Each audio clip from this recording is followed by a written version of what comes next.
Hello everyone, and welcome back to the channel. Tonight, I'm curling up in my cozy little Stardew corner as we explore some truly strange and wonderfully bizarre moments. Stories where people start to question the very fabric of reality itself. I've been doom scrolling through Reddit again, uncovering these eerie glitches in the matrix and the curious ways people react to them. And honestly, I think these weird little tales might just comfort you, easing you into that dreamy alternate dimension of calm, curiosity, and deep sleep. So grab something warm, get comfy, and let's dive into these strange and sensational stories together. Our first story comes from someone who experienced a moment so strange that they questioned whether reality had briefly malfunctioned right in front of their eyes. I need to share something that happened to me 3 weeks ago because I still can't make sense of it, and honestly, it's been keeping me up at night trying to find a rational explanation. I'm a pretty logical person.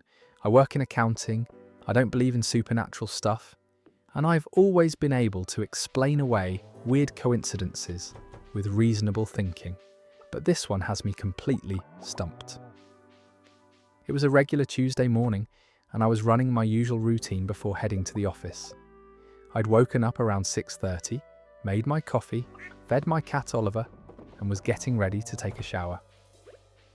My apartment is small but comfortable, just a one-bedroom place in a quiet building where I've lived for about 2 years. I know every corner of this space intimately. There's nothing mysterious or unusual about it. It's just home. Before getting in the shower, I took off my watch like I always do and placed it on the bathroom counter next to the sink. It's this silver watch my grandfather gave me before he passed away, so I'm extremely careful with it. I never just toss it somewhere random. It always goes in the same spot on that counter, right next to my toothbrush holder. I've done this exact same action probably 1,000 times without incident. The shower was completely normal. I spent maybe 15 minutes in there, washing my hair, going through my usual routine, thinking about the meetings I had scheduled for that day. Nothing out of the ordinary whatsoever. When I got out and dried off, I reached for my watch to put it back on, and it wasn't there. The spot where I'd placed it was empty. I figured maybe I'd been more tired than I thought, and had actually put it somewhere else without really paying attention. Sometimes we do things on autopilot, right? I checked the other side of the counter, not there. I looked in the medicine cabinet, thinking maybe I'd opened it and somehow set the watch on one of the shelves. Nothing. I checked the top of the toilet tank, the windowsill, even the floor in case it had somehow fallen. I tore apart that bathroom looking for this watch. I pulled out drawers, moved towels, checked inside the shower even though I knew I hadn't brought it in there. The watch had simply vanished. At this point, I started questioning myself. Maybe I hadn't actually taken it off. Maybe I'd been so distracted thinking about work that I'd walked into the bathroom still wearing it, and somehow it had fallen off in my bedroom. I went back to my bedroom and searched everywhere. Under the bed, in the sheets, on my nightstand, in my dresser drawers. I checked my pants pockets from the night before. I looked in my shoes. I was starting to feel crazy, but this watch was important to me, and I needed to find it. I expanded my search to the entire apartment. I looked in the kitchen, thinking maybe I'd set it down while making coffee and forgotten. I checked the couch cushions, the dining table, the bookshelf, even the refrigerator, because at that point I was grasping at straws. My cat Oliver watched me tear apart the apartment with what I can only describe as feline judgment. He seemed to be wondering why his human was having a complete meltdown over a missing object. After 45 minutes of searching, I had to accept that I was going to be late for work. I was frustrated and confused, but I couldn't spend my entire day hunting for a watch. I got dressed, grabbed my phone and keys, and headed out the door, making a mental note to do a more thorough search when I got home that evening.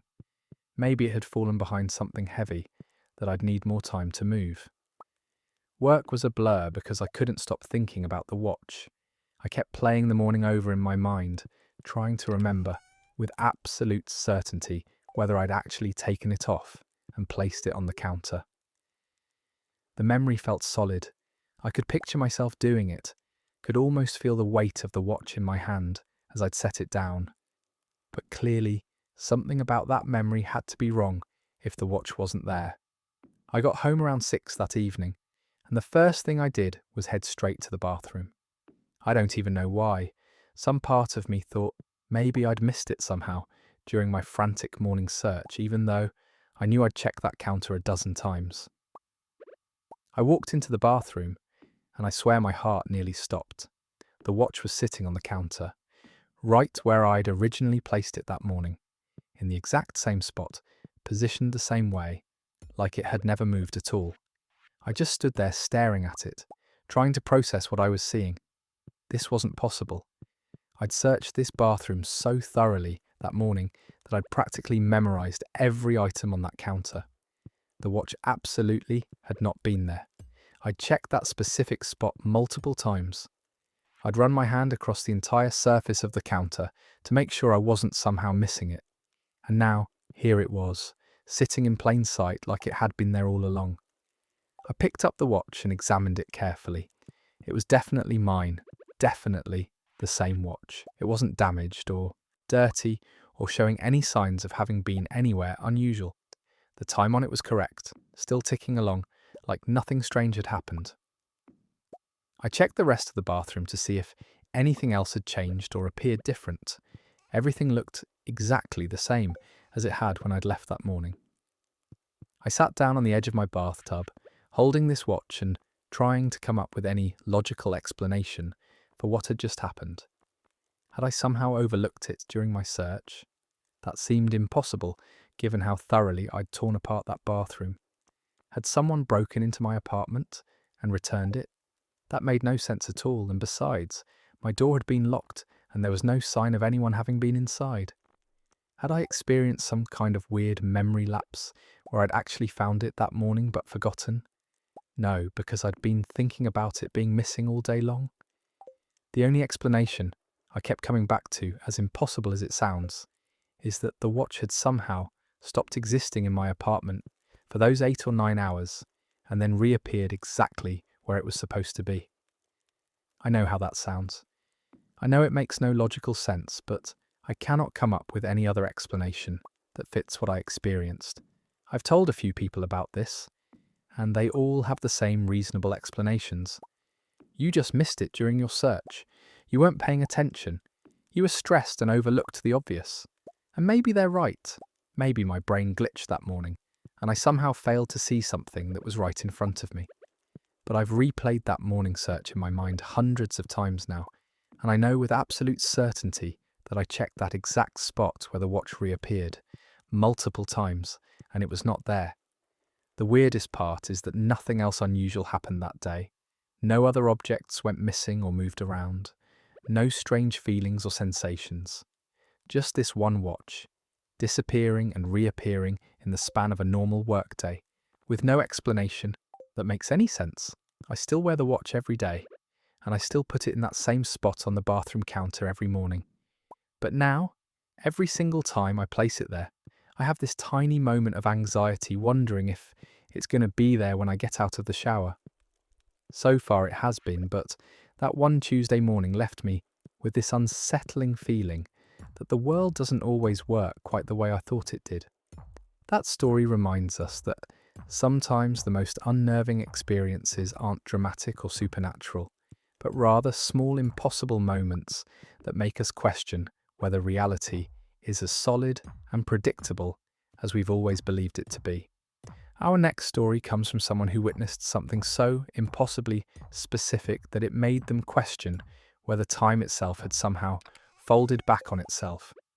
I've been debating whether to share this experience for months now, because honestly, it sounds completely insane when I try to explain it out loud.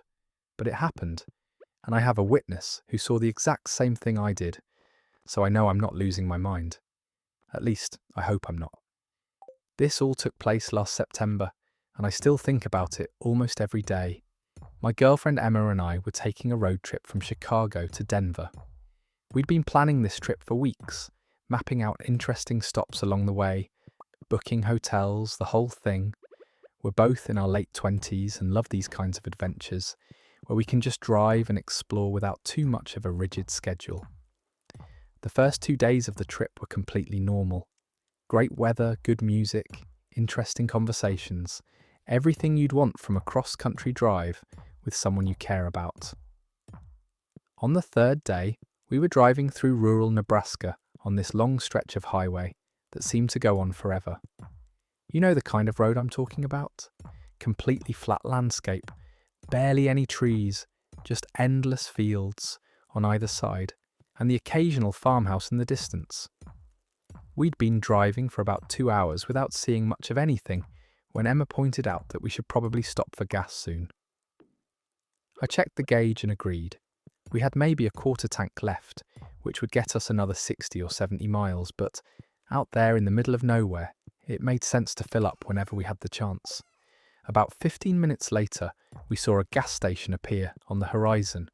It was one of those small independent places not part of any chain I recognised. Just a single building, with 2 pumps out front and a handwritten sign that said, "Gas and Snacks" in faded red letters. The place looked like it had been there since the 1970s and hadn't been updated much since. But gas is gas, and we needed it. So I pulled off the highway and into the station. The whole property had this weird abandoned feeling to it, even though it was clearly open for business. There was one other car parked near the building, an old blue sedan that looked like it had seen better days. The paint was sun-faded, and there was rust around the wheel wells. I pulled up to one of the pumps and turned off the engine. Emma said she was going to run inside to use the bathroom and grab some snacks for the road. I told her I'd fill up the tank and meet her inside. As I was pumping gas, I noticed the guy who owned the other car. He was standing near the building, smoking a cigarette and talking on his phone. He was probably in his 50s, wearing jeans and a green flannel shirt, with a trucker hat that had some kind of logo on it I couldn't quite make out from that distance. He seemed agitated about something, pacing back and forth while he talked, occasionally gesturing with his free hand, like he was trying to make a point to whoever was on the other end of the call. I wasn't trying to eavesdrop, but his voice carried across the parking lot. Something about a delivery being late and someone not doing their job properly. The gas pump clicked off when the tank was full. I replaced the nozzle, screwed the gas cap back on, and headed inside to pay and find Emma. The inside of the station was exactly what you'd expect. Cramped aisles with dusty products, a lot of them looking like they'd been sitting on those shelves for years. There was a refrigerator section along one wall with drinks and some sad-looking sandwiches. The whole place smelled like old coffee and air freshener that wasn't quite covering up some other, less pleasant odour. Emma was at the counter talking to the cashier, a woman who looked to be in her 60s with grey hair pulled back in a ponytail.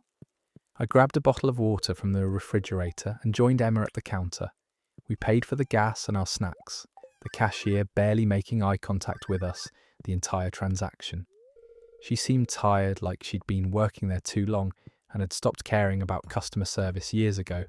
We thanked her anyway, gathered our stuff, and walked back outside. This is where things got weird.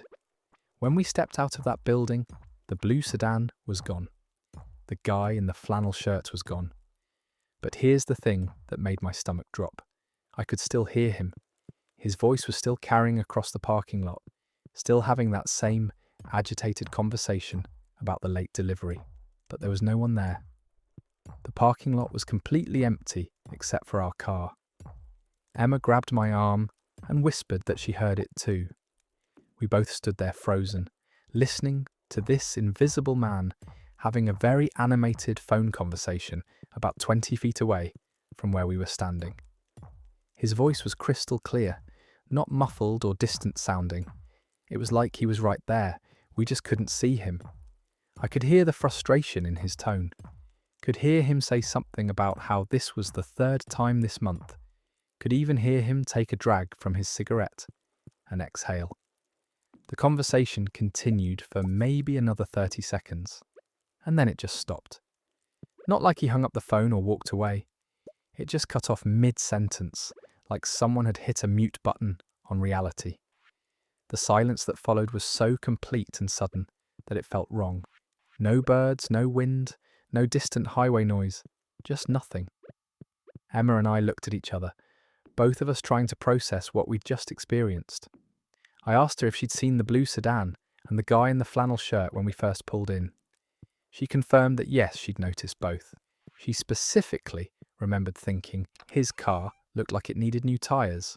So we'd both seen him, both seen his car, and then both watched them vanish, while somehow still hearing him having his phone conversation in the spot where he should have been standing. We got back in our car and sat there for a minute, neither of us quite ready to start driving again. I suggested maybe we'd both been more tired from driving than we realised and had experienced some kind of shared hallucination. Emma pointed out that shared hallucinations weren't really a thing, and besides, we'd both had plenty of sleep the night before. We were fully alert and caffeinated.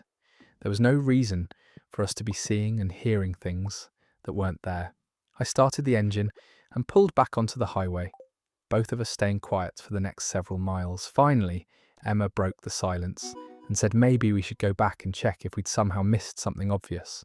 Part of me wanted to do exactly that, but a bigger part of me absolutely did not want to return to that gas station. Something about the whole experience felt deeply wrong in a way I couldn't articulate. We drove for another hour before Emma pulled up Google Maps on her phone and tried to find that gas station. She scrolled through the map, zooming in and out, looking for any indication of a gas station in the area where we'd stopped. There was nothing. No marker, no listing, no satellite image showing a building. According to the map, that stretch of highway had nothing but empty fields for miles in either direction. I tried to convince myself that maybe the gas station was too small to show up on the map, or maybe it was so old that it hadn't been added to the digital databases. But that didn't explain the disappearing man and his car. That didn't explain hearing his voice so clearly when there was nothing there to see. And it definitely didn't explain why we both experienced the exact same impossible thing at the exact same moment. For the rest of the trip, we kept coming back to that gas station, trying to make sense of what happened. We considered every logical explanation we could think of. Maybe the guy had gotten in his car and driven away so quickly that we'd missed it in the few minutes we were inside. But that didn't account for his voice continuing after he was gone. Maybe there was some weird acoustic effect that made sound carry from somewhere else, but the voice had been right there, not distant or echoed. Maybe we'd both been more exhausted than we realised, but we felt fine, and nothing else strange happened during the entire rest of the trip. The thing that bothers me most is that we filled up our gas tank. We paid for that gas with Emma's credit card. When we got home and checked her statement, the charge was there, $28.16, at something listed as Independent Fuel Station, with a location that showed the general area of Nebraska, but no specific address. So we definitely stopped somewhere, and definitely bought gas. But where? And from whom? And what did we actually experience in that parking lot? I've driven that same stretch of highway twice since then, deliberately taking the route to see if I could find that gas station again. Both times there was nothing. Just fields and empty highway, exactly like Google Maps showed. No building, no pumps, no sign advertising, gas and snacks. It's like the place never existed, except I have a credit card charge and a very vivid memory that says otherwise. That story leaves us wondering whether some places exist in pockets of reality that we only stumble into by accident, and whether what we experienced was a glimpse of something that happened, is happening, or will happen in a version of that location that doesn't quite line up with the one we're supposed to be in. Our next story comes from someone who experienced something during their morning commute that made them question whether they'd somehow lived the same moment twice in ways that should have been impossible. I work as a graphic designer at a mid-sized marketing firm downtown, and my daily commute is pretty straightforward. I take the subway from my neighbourhood, ride it for about 25 minutes, get off at the station near my office, and walk the remaining 3 blocks. I've been doing this exact same route 5 days a week for almost 4 years now. It's so routine that I barely pay attention anymore. I know which subway car to board, so I'm closest to the exit at my stop.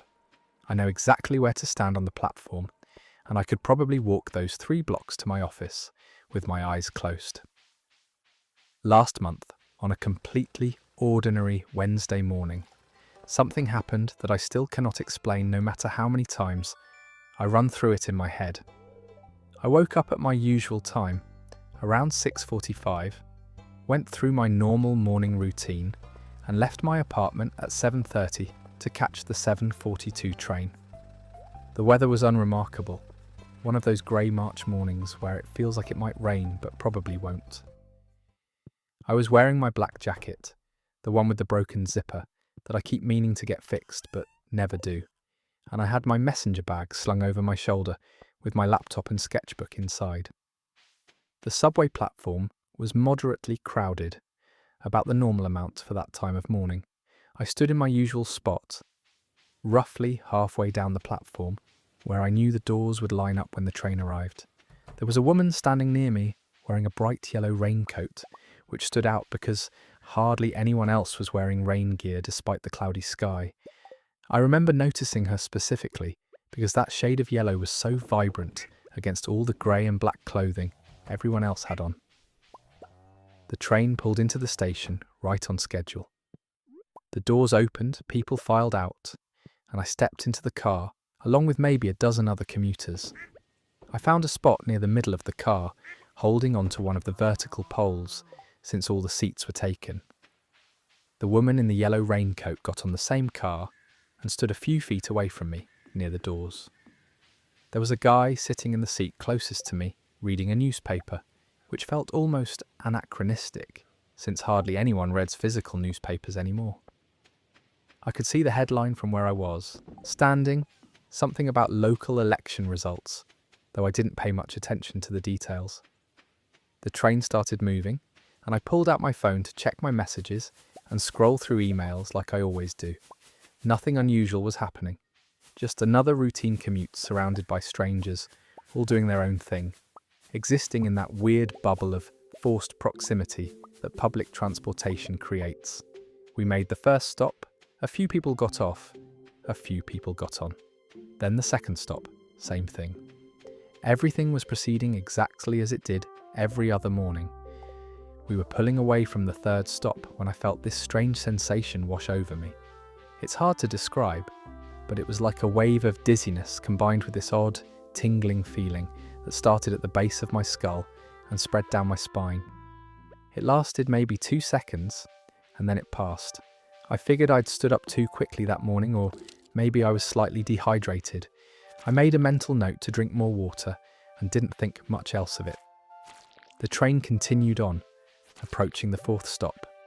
I glanced up from my phone and looked around the car, just that automatic thing you do when you're bored or your eyes need a break from the screen. And that's when I noticed something that made my stomach flip.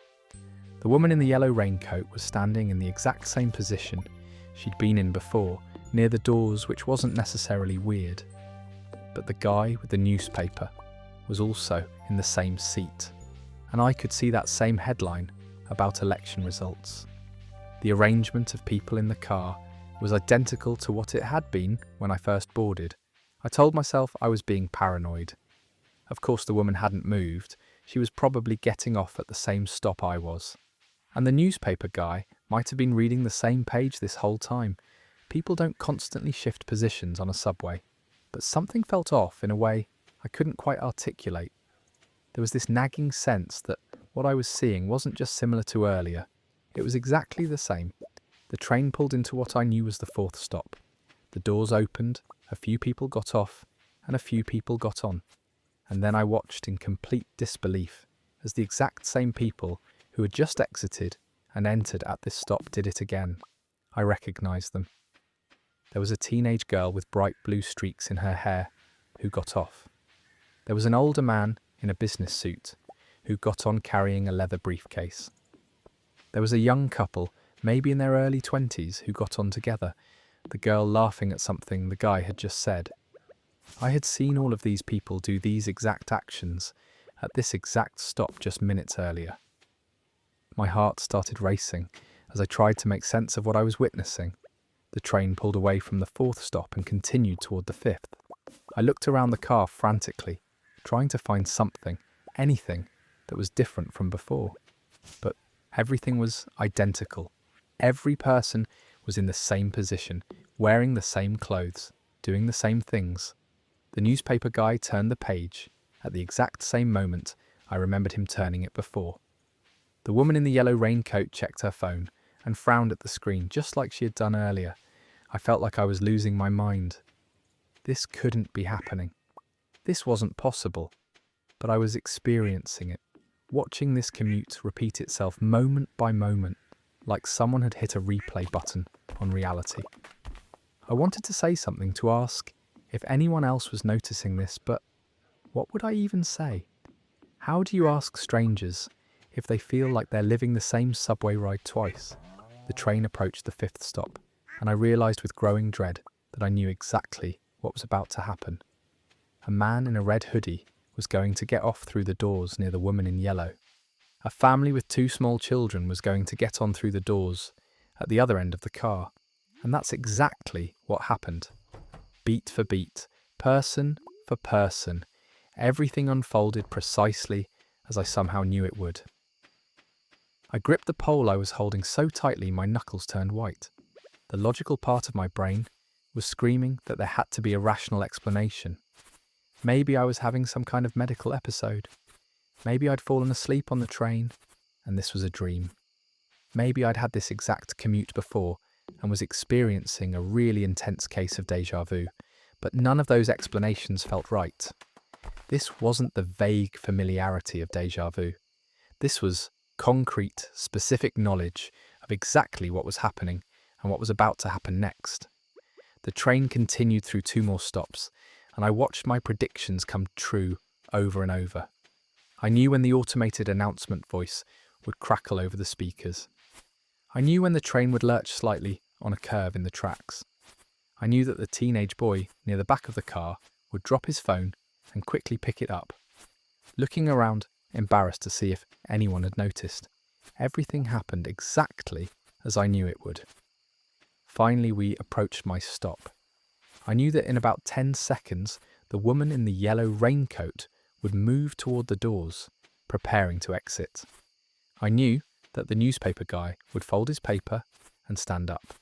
I knew that I would step off the train onto a platform where it had just started to drizzle lightly, and all of those things happened exactly as I expected. I walked up the stairs from the subway platform in a daze, barely aware of the people around me. The 3-block walk to my office felt surreal, like I was moving through a world that had somehow become unstable and unreliable. When I got to my building, I stood outside for a few minutes, just breathing and trying to calm down. I checked my phone to see what time it was. 8:23 in the morning, which was exactly when I usually arrived. The strangest part came when I got to my desk and logged into my computer. My email inbox showed 2 new messages that had come in during my commute. But I had already read both of those emails. I remembered reading them on the train, before whatever happened happened.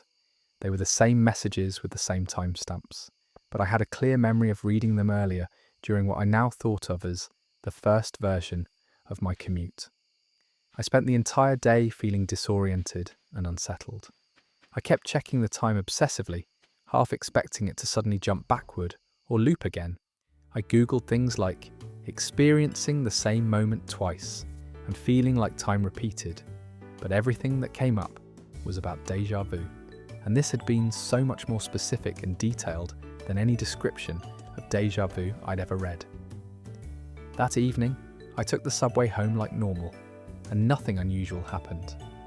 The ride was different from my morning commute in all the normal ways a different time of day would make it different. Different people, different conversations happening around me, different everything. And every day since then, my commute has been completely normal. No loops, no repetitions, no strange sensations or impossible moments.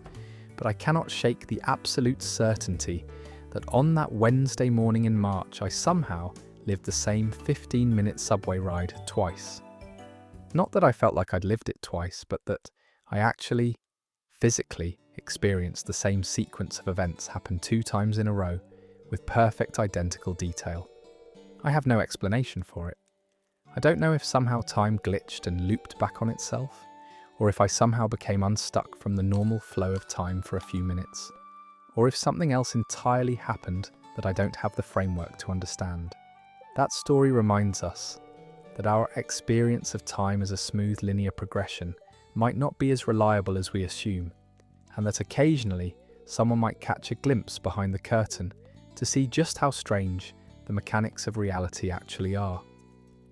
Our next story comes from someone who discovered that a childhood memory they'd carried for decades might have been something far stranger than they ever realised. I've been thinking about posting this for years, but I always talked myself out of it because it involves something that happened when I was a kid, and memories from childhood are notoriously unreliable. But I recently reconnected with my older sister after not being particularly close for most of our adult lives. And when I mentioned this memory to her, she went completely pale and confirmed that she remembered it too. So now I know I didn't imagine it, or dream it, or construct some false memory over the years. It actually happened, and neither of us has any idea what we experienced. This took place during the summer when I was 8 years old, which would have made my sister Lauren about 11. Our family was living in a small town in upstate New York, the kind of place where everyone knew everyone, and kids could roam around the neighborhood without parents worrying too much. Our house was at the end of a quiet street that backed up to a large wooded area. Not deep wilderness or anything like that, just a decent stretch of trees and undergrowth that eventually opened up to some farmland on the other side.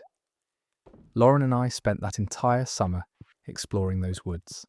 We'd pack sandwiches and juice boxes in our backpacks, tell our mum we'd be home before dinner, and disappear into the trees for hours. We had our regular spots, a fallen log we'd designated as our fort, a small creek where we'd try to catch minnows with our hands, a clearing where we'd found what we convinced ourselves was an ancient arrowhead, but was probably just an oddly shaped rock. It was the kind of summer childhood that feels almost mythical when you look back on it as an adult. One afternoon in late July, we decided to explore a section of the woods we hadn't been to before. It was farther from our house than we usually ventured, deeper into the trees and away from the familiar paths we'd worn down over the previous weeks. The weather was perfect, warm but not too hot, with that kind of golden afternoon sunlight filtering through the canopy above us. We were walking single file because the undergrowth was thicker in this area, Lauren leading the way, like she always did, because she was older and therefore automatically in charge of our expeditions. We'd been walking for maybe 20 minutes when Lauren stopped suddenly and held up her hand, which was our signal for me to freeze and be quiet. I stopped mid-step and listened, trying to figure out what had caught her attention. At first I didn't hear anything unusual, just the normal forest sounds of birds and wind rustling through leaves. But then I heard it too, a sound that didn't quite fit with everything else.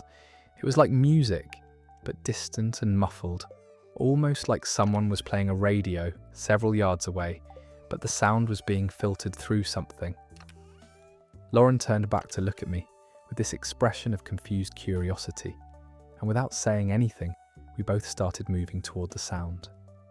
The music got gradually louder as we walked, and I could start to make out that it was some kind of jazz or big band music, the kind our grandparents used to listen to. It had that scratchy quality of old recordings, with horns and what might have been a clarinet or saxophone.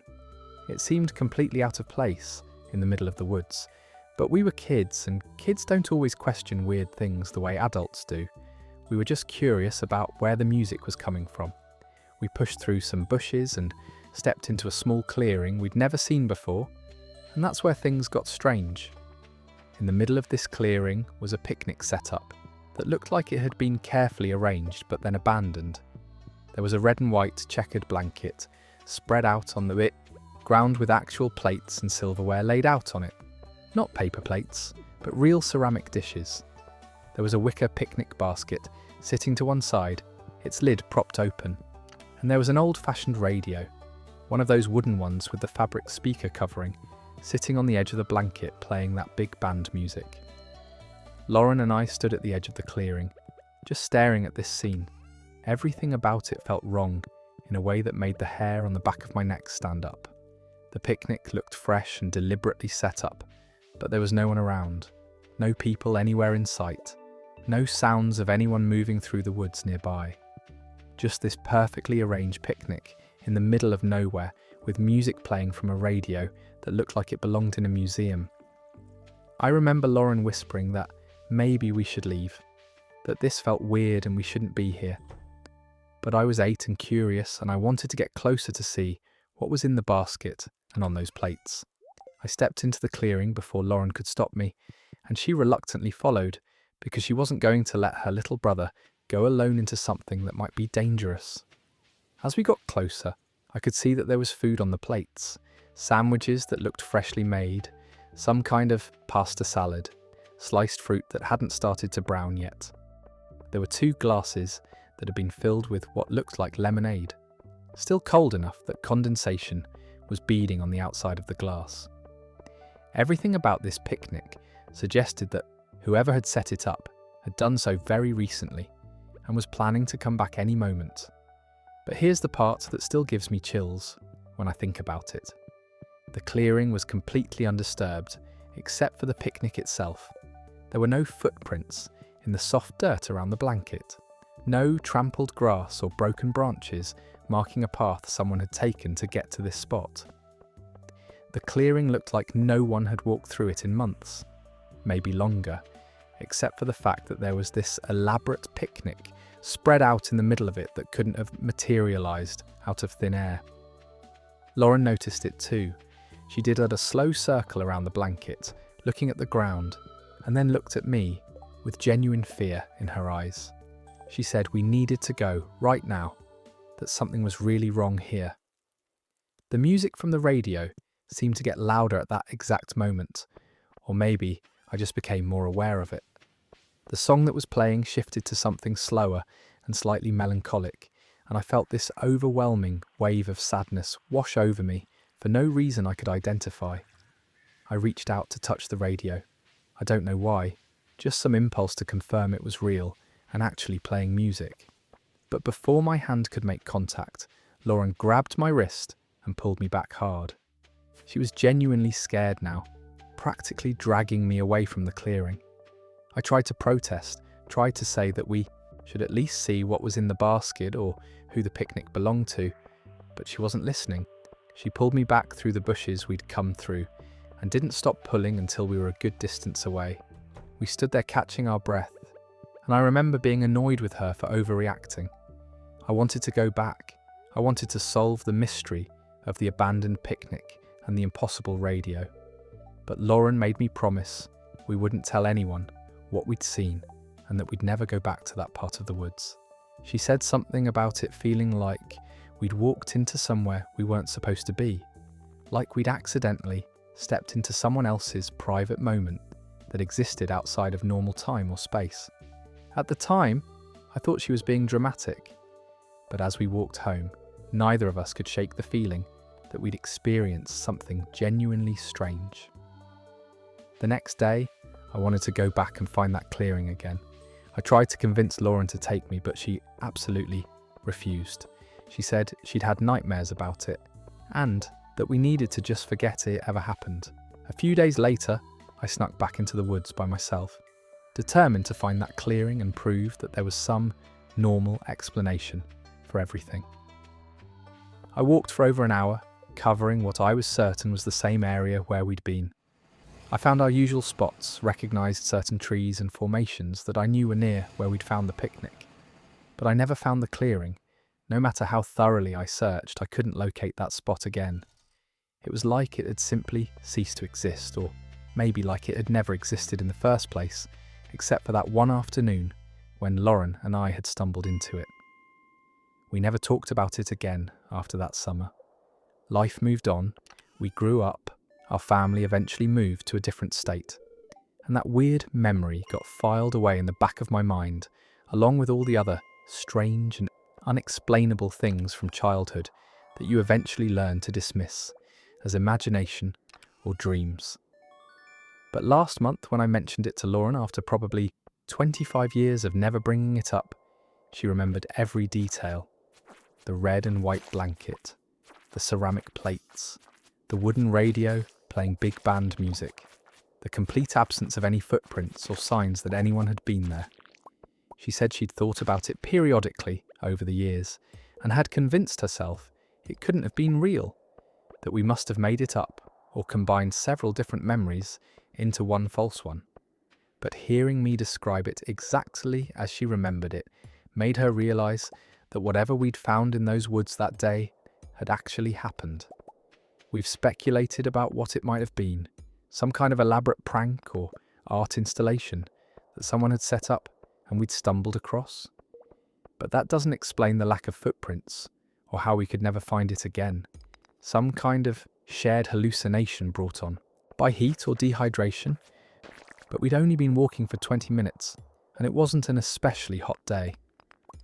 The explanation we keep coming back to, as impossible as it sounds, is that we somehow walked into a moment that didn't belong to our timeline.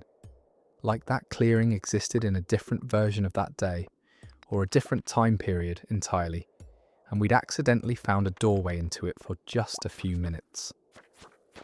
That story shows us that childhood experiences we dismiss as imagination or faulty memory might sometimes be exactly what they seemed at the time. Moments when the boundary between what's possible and what's real becomes temporarily transparent. Our next story comes from someone who experienced a phone call that should have been completely impossible, and the implications of it have haunted them for years. I've never told anyone about this outside of my immediate family because it sounds absolutely crazy, and I'm a pretty skeptical person by nature. I don't believe in ghosts or psychic phenomena or anything supernatural. But what happened to me 6 years ago has no rational explanation that I've been able to come up with. And believe me, I've tried to find one. I've gone over it thousands of times in my head, looking for some logical answer that would make sense of the whole thing. But there isn't one. In the fall of 2017, my grandmother was in the hospital dying of cancer. She'd been sick for about 8 months, and by October, it was clear that she only had a few weeks left at most. My whole family knew it was coming. We'd all had time to say our goodbyes, to tell her we loved her, to sit with her, and hold her hand during those final days. It was heartbreaking, but in some ways it was also a gift to have that time with her at the end, to not have it be sudden or shocking. I was living about 3 hours away from the hospital where she was staying, working at my first real job out of college. I'd been making the drive on weekends to visit her, but during the week I had to be at work. My mum and my aunt were taking turns staying at the hospital during the day, and they'd call me every evening to update me on how she was doing. The reports were getting progressively worse. She was sleeping more and more, barely eating, slipping in and out of consciousness. The doctors said it would probably be any day now. On a Tuesday morning in late October, I woke up around 6:30, like I always did for work. My apartment was quiet, just the usual sounds of my upstairs neighbour getting ready for their day, and some traffic noise from the street below. I went through my normal morning routine, taking a shower, making coffee, checking my phone for messages. There was nothing unusual about the morning at all. It was just another ordinary weekday. I was in my kitchen pouring my second cup of coffee and getting ready to leave for the office, when my phone rang. The caller ID showed my grandmother's name and her home phone number, the landline she'd had for probably 40 years. My first thought was that someone from the family was calling me from her house, maybe to tell me that she'd passed during the night, and they were gathering there to make arrangements. My stomach dropped as I answered, preparing myself for the news I knew was coming. But when I put the phone to my ear, it was my grandmother's voice, not someone calling from her house to tell me about her. It was actually her, speaking to me directly. Her voice was clear and strong, not weak and strained like it had been the last few times I'd visited her in the hospital. She sounded like she had years ago, before the cancer, before she'd gotten sick, healthy and vibrant and completely herself. She said my name, just my first name, in that particular way she'd always said it, with that tone of affection and familiarity that only she had. And then she said that she wanted me to know that she loved me very much, that she was proud of the person I'd become, and that everything was going to be okay. She told me not to be sad, that she was going somewhere beautiful and peaceful, and that she'd always be with me, even if I couldn't see her. The whole conversation lasted maybe 30 seconds, and then the line went dead. I stood in my kitchen holding my phone, completely frozen. My hands were shaking. My grandmother was in a hospital 3 hours away, unconscious and dying. She hadn't been out of that hospital bed in weeks. She definitely wasn't at her house making phone calls. And even if somehow she had been, she could barely speak above a whisper the last time I'd seen her. But I had just heard her voice, clear as day, saying goodbye to me. I immediately called my mum, my heart pounding so hard I could feel it in my throat. When she answered, I asked her if Grandma had passed away. There was a long pause, and then my mum said no. She was still alive but failing rapidly. The doctors thought it would be today or tomorrow at the latest. I asked if there was any possibility that Grandma had made a phone call that morning. My mum said that was impossible. Grandma had been completely unresponsive since the previous evening, and besides, she was in a hospital bed hooked up to various machines, not anywhere near a telephone. I told my mum what had just happened, that I had received a call from Grandma's home phone number and that it had been her voice on the other end. My mum got very quiet. She asked me to tell her exactly what Grandma had said.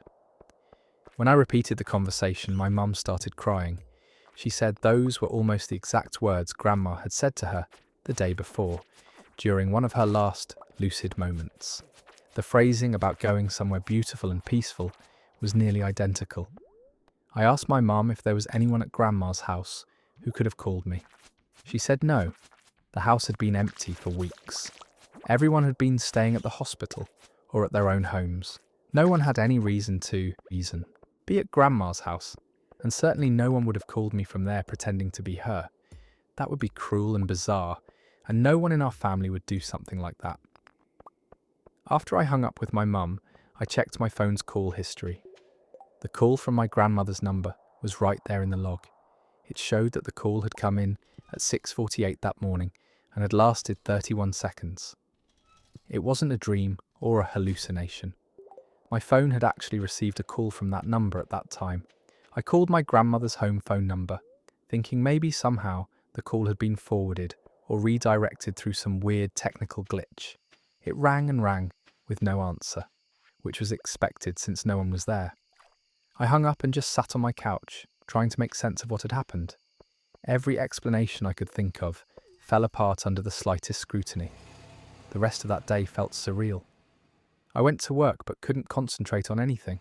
I kept replaying the phone call in my head, hearing my grandmother's voice saying my name, telling me she loved me.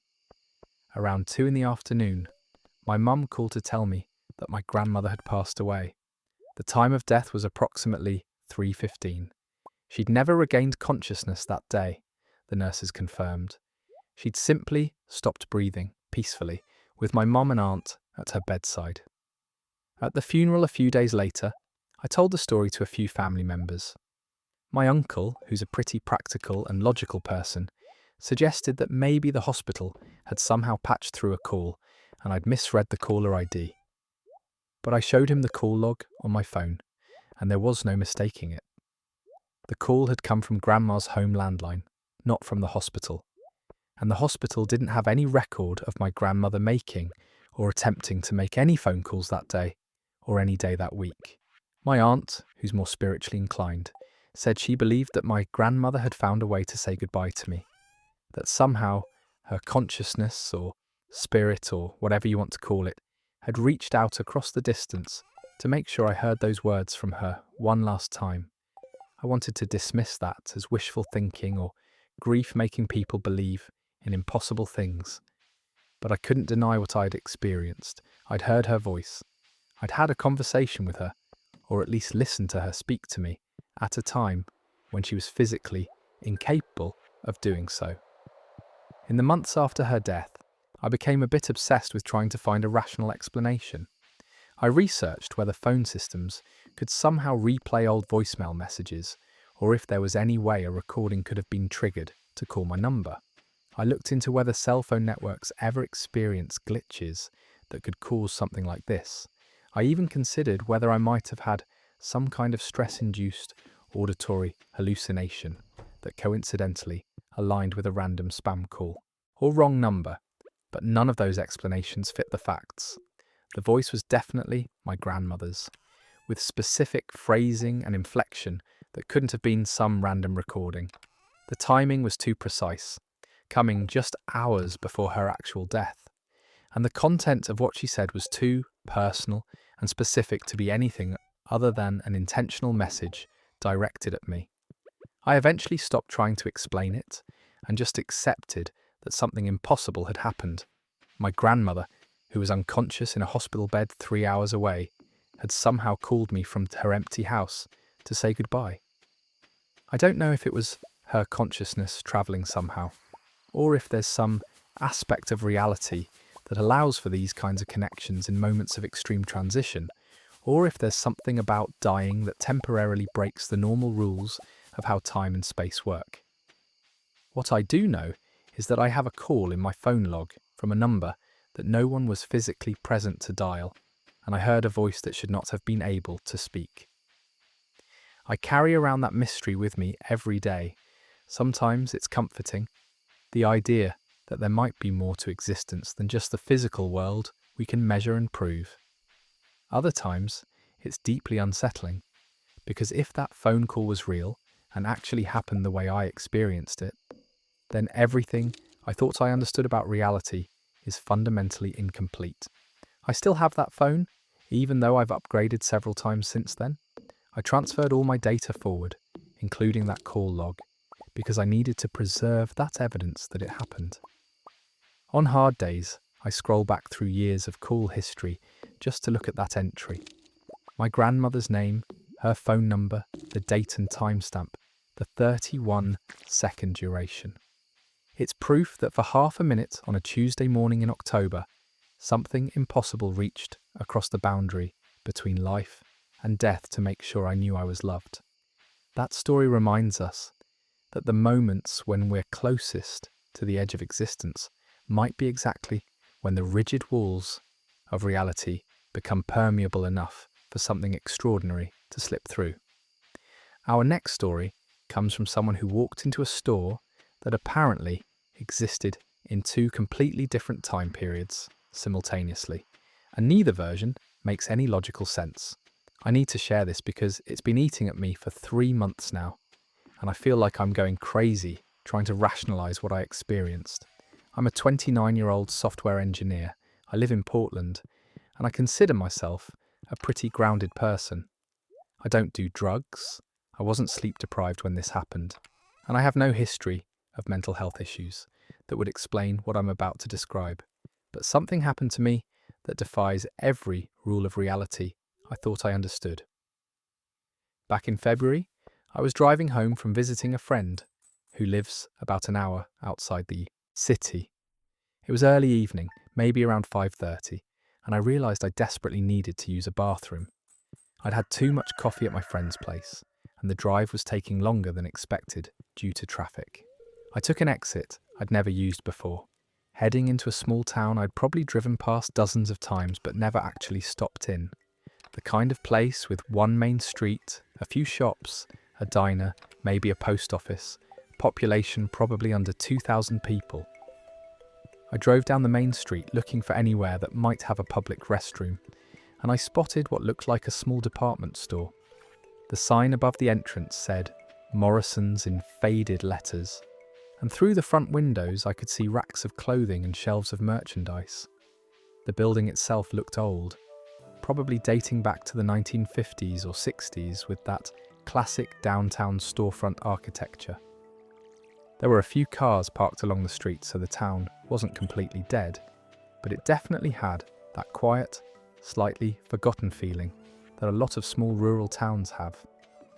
I parked and went inside, figuring I'd use their restroom and maybe buy something small, as courtesy for using their facilities. The moment I walked through the door, I was hit with this overwhelming smell of old paper and dust and something else I couldn't quite identify. Not unpleasant exactly, just very distinct and slightly musty. The interior of the store matched the exterior, definitely outdated, but not in a deliberately vintage or retro way. It just looked like a store that had been operating for decades and hadn't bothered to update much. There was a woman behind the main counter near the entrance, probably in her 60s, wearing a cardigan and reading what looked like a paperback novel. She glanced up when I entered and gave me a polite smile, but didn't say anything. I asked her if there was a restroom I could use, and she pointed toward the back of the store and said it was past the shoe department on the left. Her voice was perfectly normal, no accent or unusual speech pattern, just a regular woman giving directions. I thanked her and headed toward the back of the store. As I walked through the aisles, I started noticing things that seemed off. The clothing on the racks looked outdated, not just out of style, but genuinely old-fashioned. There were polyester dresses with patterns that looked like they were from the 1970s or 80s, men's suits with wide lapels. Everything had this slightly faded quality, like merchandise that had been sitting under fluorescent lights for years. But the really strange part was that everything still had price tags, and the prices were absurdly low. A full suit marked at $12, dresses for $6 or $7. Either this was the cheapest store in existence, or those prices were from several decades ago. I found the restroom and used it, noticing that even the bathroom fixtures looked ancient. The sink had separate hot and cold taps, the kind you don't see much anymore, and the tiles on the floor had that geometric pattern that was popular probably 50 years ago. The soap dispenser was one of those metal ones that you push up from the bottom, something I remembered from my elementary school in the 90s but hadn't seen anywhere in years. When I came out of the restroom, I decided to walk around the store a bit more because something about the whole place was fascinating in a deeply unsettling way. The shoe department had boxes and boxes of styles that looked decades out of date. There was a small electronics section with transistor radios and record players, actual vinyl record players, displayed as current merchandise. The toy section had items I vaguely recognised from my childhood, or even before, brands and toys that I was pretty sure didn't exist anymore. I picked up what looked like a newspaper from a small rack near the toy section. It was a local paper for the town I was in, and when I looked at the date printed at the top, my stomach lurched. It said February 14th, 1982. I stared at that date for a long moment, trying to process what I was seeing. This had to be some kind of nostalgic prop, or maybe old inventory that had never been thrown away. But the paper didn't feel old or yellowed. It felt like a regular newspaper, slightly rough and fresh. I looked around the store with new eyes, trying to find something, anything, that belonged in the current year. But everything I could see looked like it was from the late 70s or early 80s. The lighting fixtures, the shelving units, the cash register at the front counter that was clearly mechanical and not digital. Even the posters on the walls advertising various products showed styles and designs from that era. My heart was pounding now because this was beyond just an old-fashioned store that hadn't updated. This felt like I'd walked into a place that existed in a different time entirely. I made my way back to the front of the store, walking past the woman at the counter who was still reading her book. I wanted to ask her about the date on the newspaper, about why everything in the store looked like it was from 40 years ago, but something stopped me. Some instinct told me that calling attention to what I was seeing might be a bad idea. I walked out of the store and back onto the main street, and that's when everything got even stranger. The street looked different than when I'd gone inside. The cars parked along the curb were older models, the kind you'd see in old photographs from the 80s. The streetlights were a different style. Even the other shops along the street looked subtly different, their signs and window displays showing that same decades-old aesthetic. I felt dizzy and disoriented, like the ground was shifting under my feet. I walked quickly back to where I'd parked my car, and I was immensely relieved to see it still there, my modern sedan looking completely out of place among the older vehicles around it. I got in, locked the doors, and just sat there trying to catch my breath and figure out what was happening. After a few minutes, I pulled out my phone to check the date and time. My phone showed the correct current date in February of this year, and the time was 5:53 in the evening. I'd been inside the store for maybe 15 or 20 minutes. Everything on my phone was normal. My apps, my messages, everything was exactly as it should be. But when I looked out the windshield at the street in front of me, I was still seeing this version of the town that looked like it was from 4 decades ago. I started my car and drove slowly back toward the main highway, watching as the town gradually shifted back to looking normal. It wasn't a sudden change, more like a gradual transition where the older cars were replaced by modern ones, where the storefronts slowly looked more contemporary, where the street itself seemed to subtly update. By the time I reached the highway entrance, everything looked completely normal again, like the modern world I knew and expected. I drove home in a state of shock, my mind racing through possible explanations. Had I hallucinated the whole thing? But it had felt completely real, solid and detailed in a way that hallucinations supposedly aren't. Had I experienced some kind of temporal displacement? That sounded insane, like bad science fiction, but I couldn't come up with anything more plausible. The next weekend I drove back to that same town, taking the same exit and following the same route down the main street. I was looking for Morrison's department store, ready to prove to myself that it existed and that I could find some rational explanation for what I'd experienced. But the store wasn't there.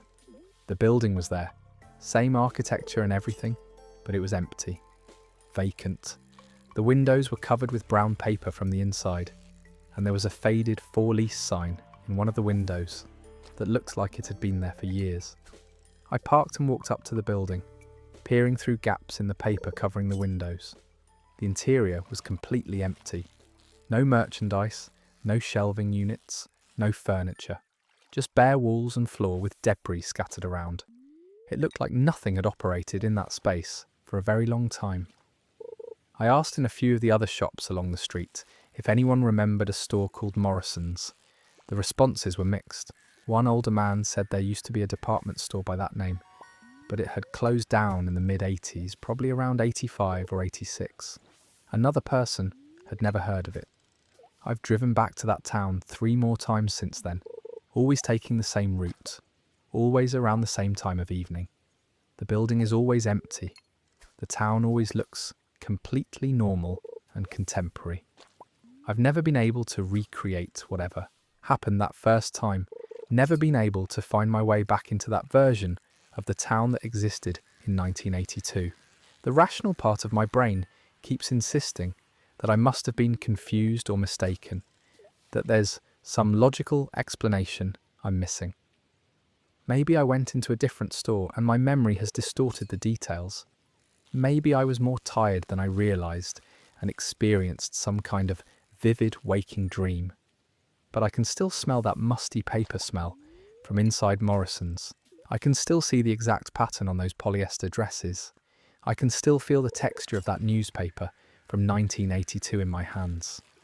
The memory is too vivid and specific to be a dream or a confusion. What terrifies me most is the possibility that it did happen exactly as I remember it. That for about 20 minutes, I somehow walked into a pocket of the past that was still existing parallel to the present. That somewhere, somehow, that version of the town in 1982 is still operating, still going about its business, and I accidentally found a doorway into it. And if that's possible, if time can overlap and intersect in ways that allow someone to physically step between different eras, then everything I thought I understood about reality is fundamentally wrong. That story leaves us wondering whether the past might not be as gone as we assume, and whether certain places might exist in multiple time periods at once, waiting for someone to accidentally step through the invisible curtain that separates one era from another. Our next story comes from someone who witnessed their reflection do something that reflections simply cannot do, and the experience left them questioning the fundamental nature of mirrors and what might exist on the other side. I've been debating whether to write this down for weeks now, because honestly, it sounds absolutely insane even to me, and I'm the one who experienced it. I'm 34 years old, I work as a high school math teacher, and I'm about as boring and rational as they come. I don't have any history of mental illness, I wasn't under the influence of anything when this happened, and my eyesight is perfectly fine. But what I saw in my bathroom mirror 3 weeks ago has completely shattered my sense of reality, and I can't stop thinking about it. It happened on a Sunday morning in early March. I'd slept in a bit later than usual, probably until around 8:30, and woke up feeling pretty good. It was one of those rare weekends where I had absolutely nothing planned, no papers to grade, no errands to run, just a completely open day to relax. I got out of bed, stretched, and shuffled into my bathroom to brush my teeth and wash my face, the same routine I've done thousands of times. My bathroom has a large mirror above the sink, one of those standard rectangular ones that came with the apartment.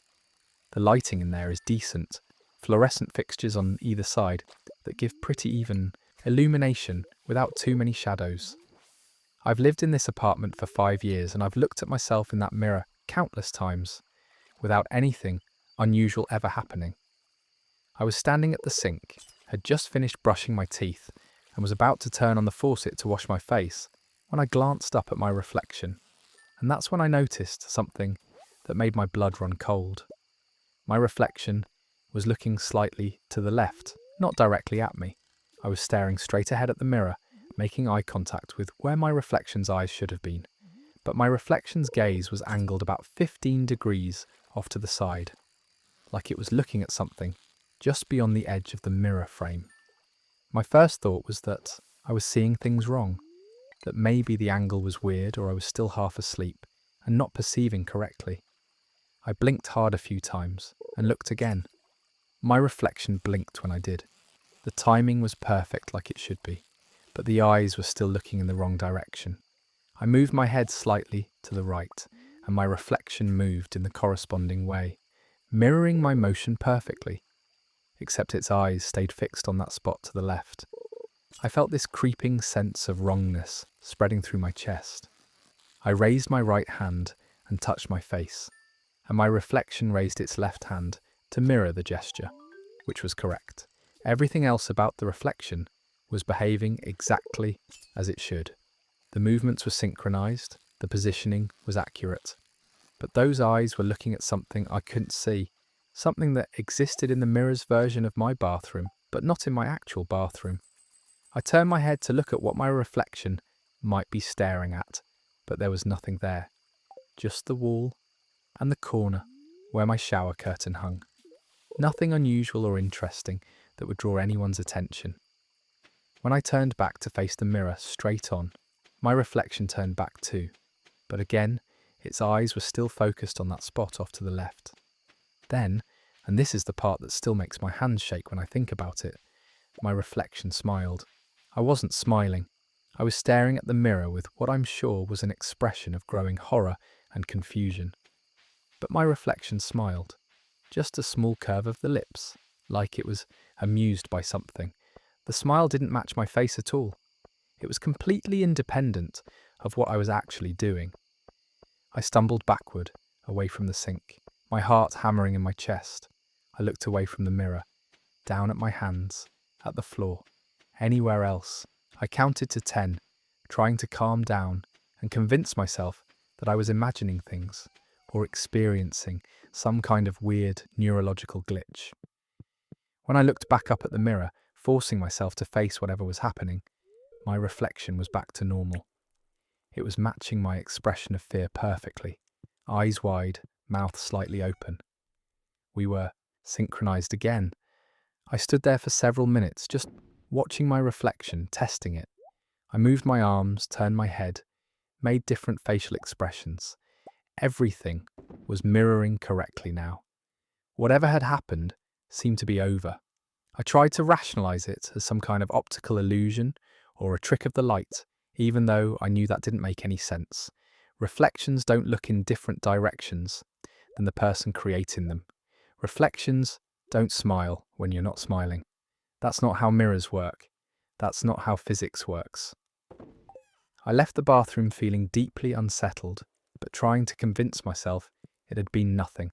Just my imagination, or some weird momentary glitch in my perception. I made coffee, ate breakfast, tried to focus on other things, but I kept being drawn back to the bathroom, standing in the doorway and looking at that mirror from a distance, afraid to get too close, but unable to stop checking to see if something else weird would happen. Around noon, I went back into the bathroom to take a shower. I deliberately avoided looking at the mirror while I undressed and got into the shower, keeping my eyes down or focused on the wall. But halfway through washing my hair, I got this overwhelming feeling that I was being watched. It was so strong and so specific that I actually turned around to look at the shower curtain, half expecting to see a shadow or movement indicating someone was in the bathroom with me. There was nothing there. I rinsed off quickly and got out, wrapping a towel around myself. The bathroom mirror was fogged up from the shower steam, but as I stood there dripping on the bath mat, the fog started to clear in a strange pattern. Instead of gradually evaporating evenly across the surface like condensation normally does, it cleared in what looked like the shape of a handprint, a hand with 5 distinct fingers pressed against the inside of the mirror, wiping away the fog from the other side. I watched in frozen horror as this handprint appeared, perfectly formed, clearing a section of the mirror about 8 inches across. And then through that cleared section, I could see my reflection again, but it wasn't in the shower or standing where I was standing. It was closer to the mirror, much closer, like it had walked up to the glass from inside the reflected bathroom, and it was looking directly out at me with an expression I can only describe as curious. I grabbed my clothes and ran out of the bathroom, slamming the door behind me. I got dressed in my bedroom with shaking hands, my mind racing through increasingly impossible explanations. Was I having a breakdown? Was there a gas leak in my apartment causing hallucinations? Had I developed some sudden onset neurological condition? But everything else felt normal. I felt normal, except for the terror coursing through me.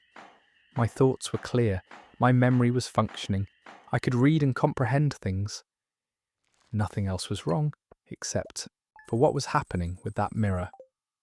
I called my sister, who lives across town, and asked if I could come stay at her place for the night. She could hear something was wrong in my voice and told me to come over right away. I threw some clothes in a bag, deliberately avoiding the bathroom entirely, and left my apartment.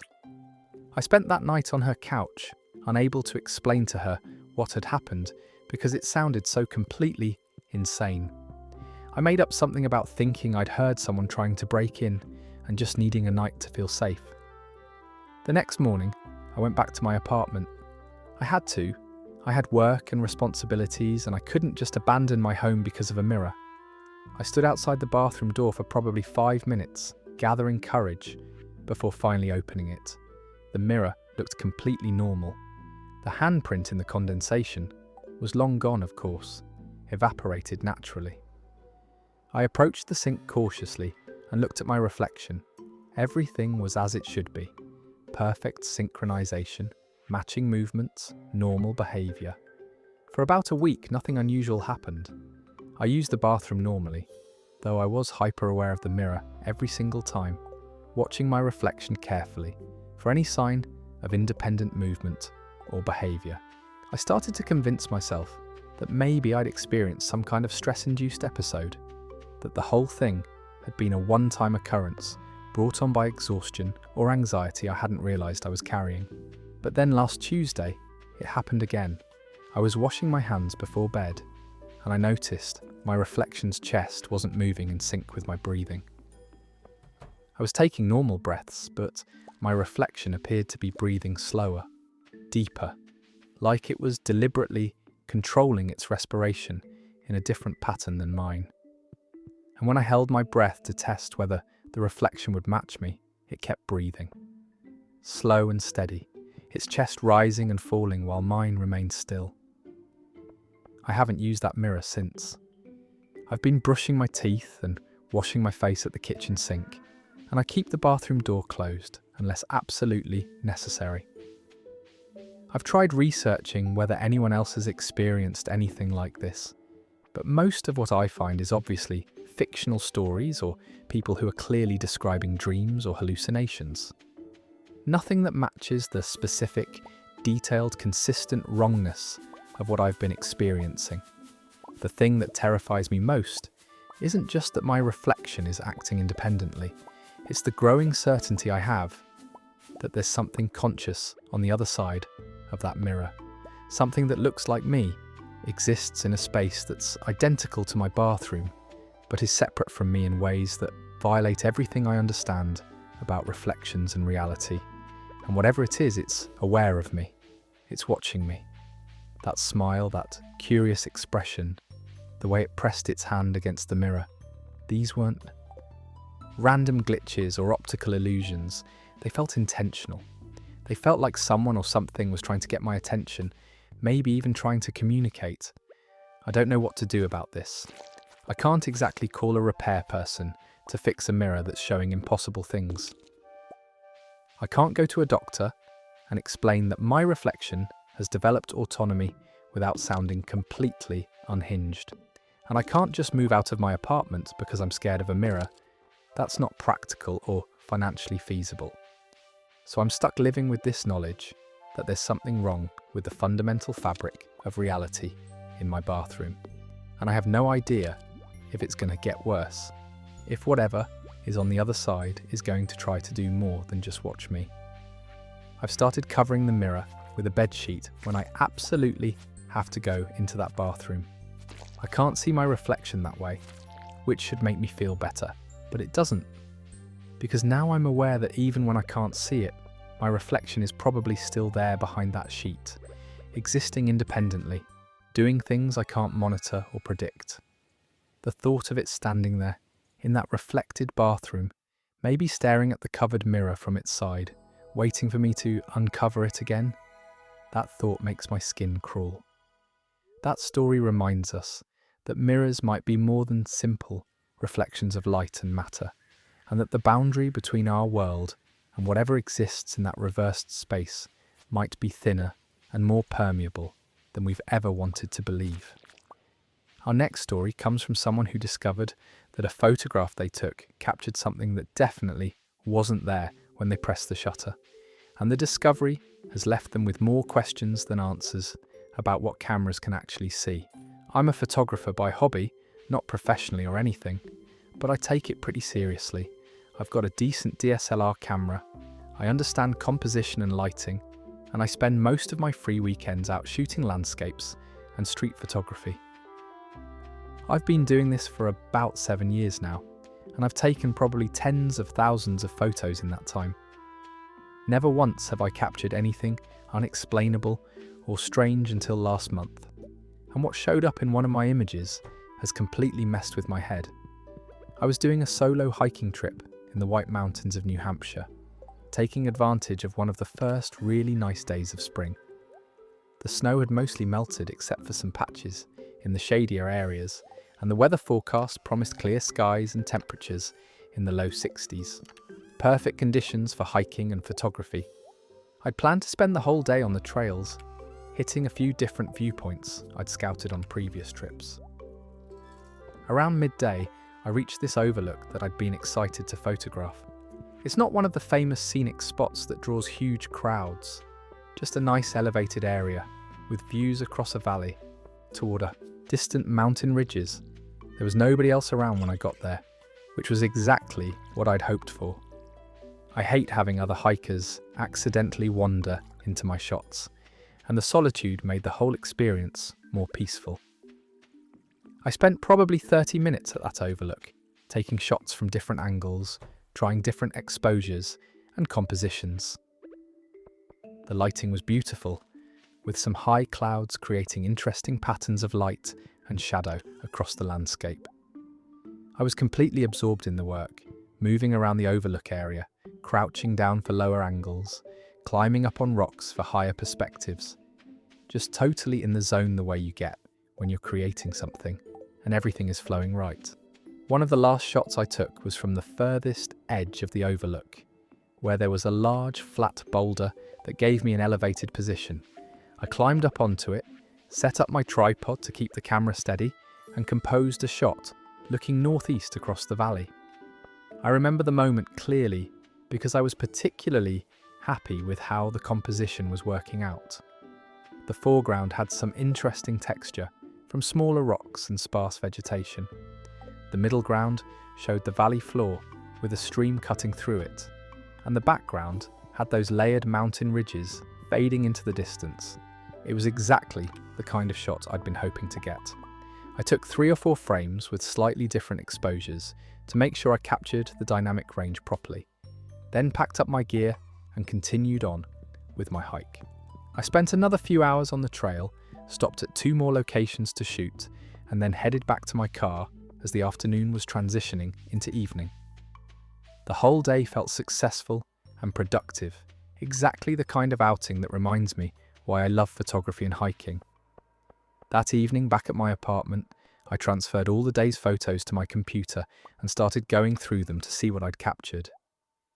This is always one of my favourite parts of photography, reviewing the shots on a big screen, seeing the details that weren't quite visible on the camera's small display. I went through the images chronologically, deleting the obvious failures and flagging the ones that looked promising for editing. When I got to the series from that overlook, the ones I'd taken from the boulder, I immediately noticed something that stopped me cold. In the middle ground of the image, down in the valley near the stream, there was a figure, a person standing completely still, facing toward the camera, toward my position on the overlook. They were small in the frame because of the distance, maybe taking up about 30 or 40 pixels in height, but they were clearly a human form. Dark clothing, standing in a posture that suggested they were looking up at exactly where I'd been positioned. My first reaction was annoyance. I thought somehow I'd missed seeing another hiker in the valley when I was taking the shot, and now this person was in my carefully composed landscape photo. But as I looked more closely, something about the figure felt wrong. I zoomed in on that section of the image, enlarging it until the person filled most of my screen, and that's when I started to feel genuinely unsettled. The figure was too dark. Not like someone wearing dark clothing, but like a silhouette or a shadow shaped like a person. There was no detail visible at all. No texture of fabric, no variation in tone. Just a completely black human-shaped form, standing in the middle of a sunlit valley.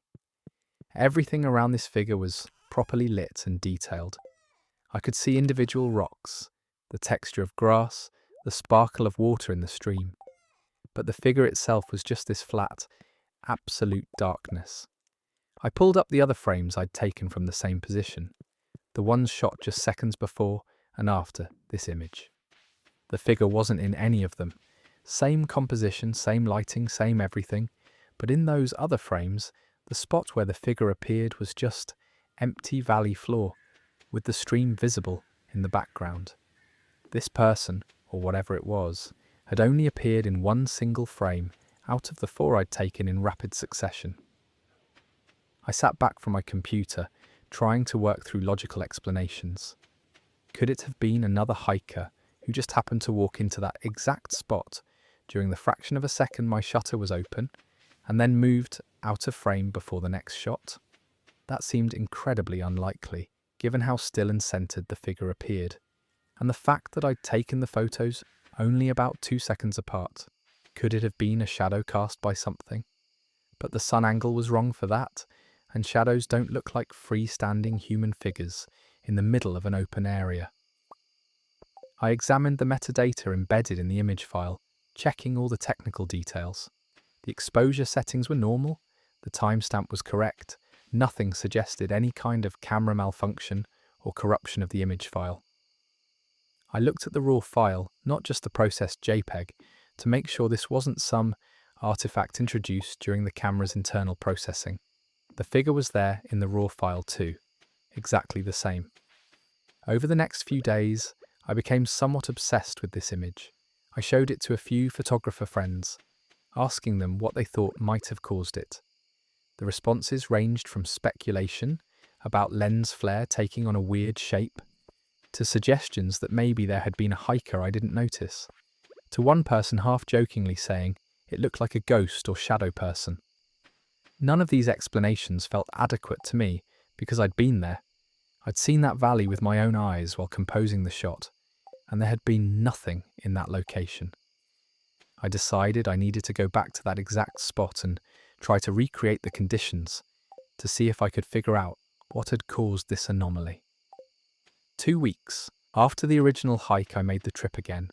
I brought my camera with the same lens, planning to shoot from the same position at roughly the same time of day, hoping to either recreate the figure or prove that it had been some explainable optical effect. The hike up was the same as before, and when I reached the overlook, I found it deserted again. I located the boulder I'd shot from previously and set up in the same position, using the original photo on my phone as reference to match the composition as closely as possible. The lighting was slightly different because the cloud patterns weren't identical, but it was close enough. I took a whole series of shots, maybe 20 or 30 frames, over the course of 15 minutes, varying my timing and exposure settings. I also hiked down into the valley to the spot where the figure had appeared. It took me about 40 minutes to descend from the overlook and make my way through the terrain to that location. There was nothing unusual about it, just rocky ground near the stream, some patches of grass and low shrubs.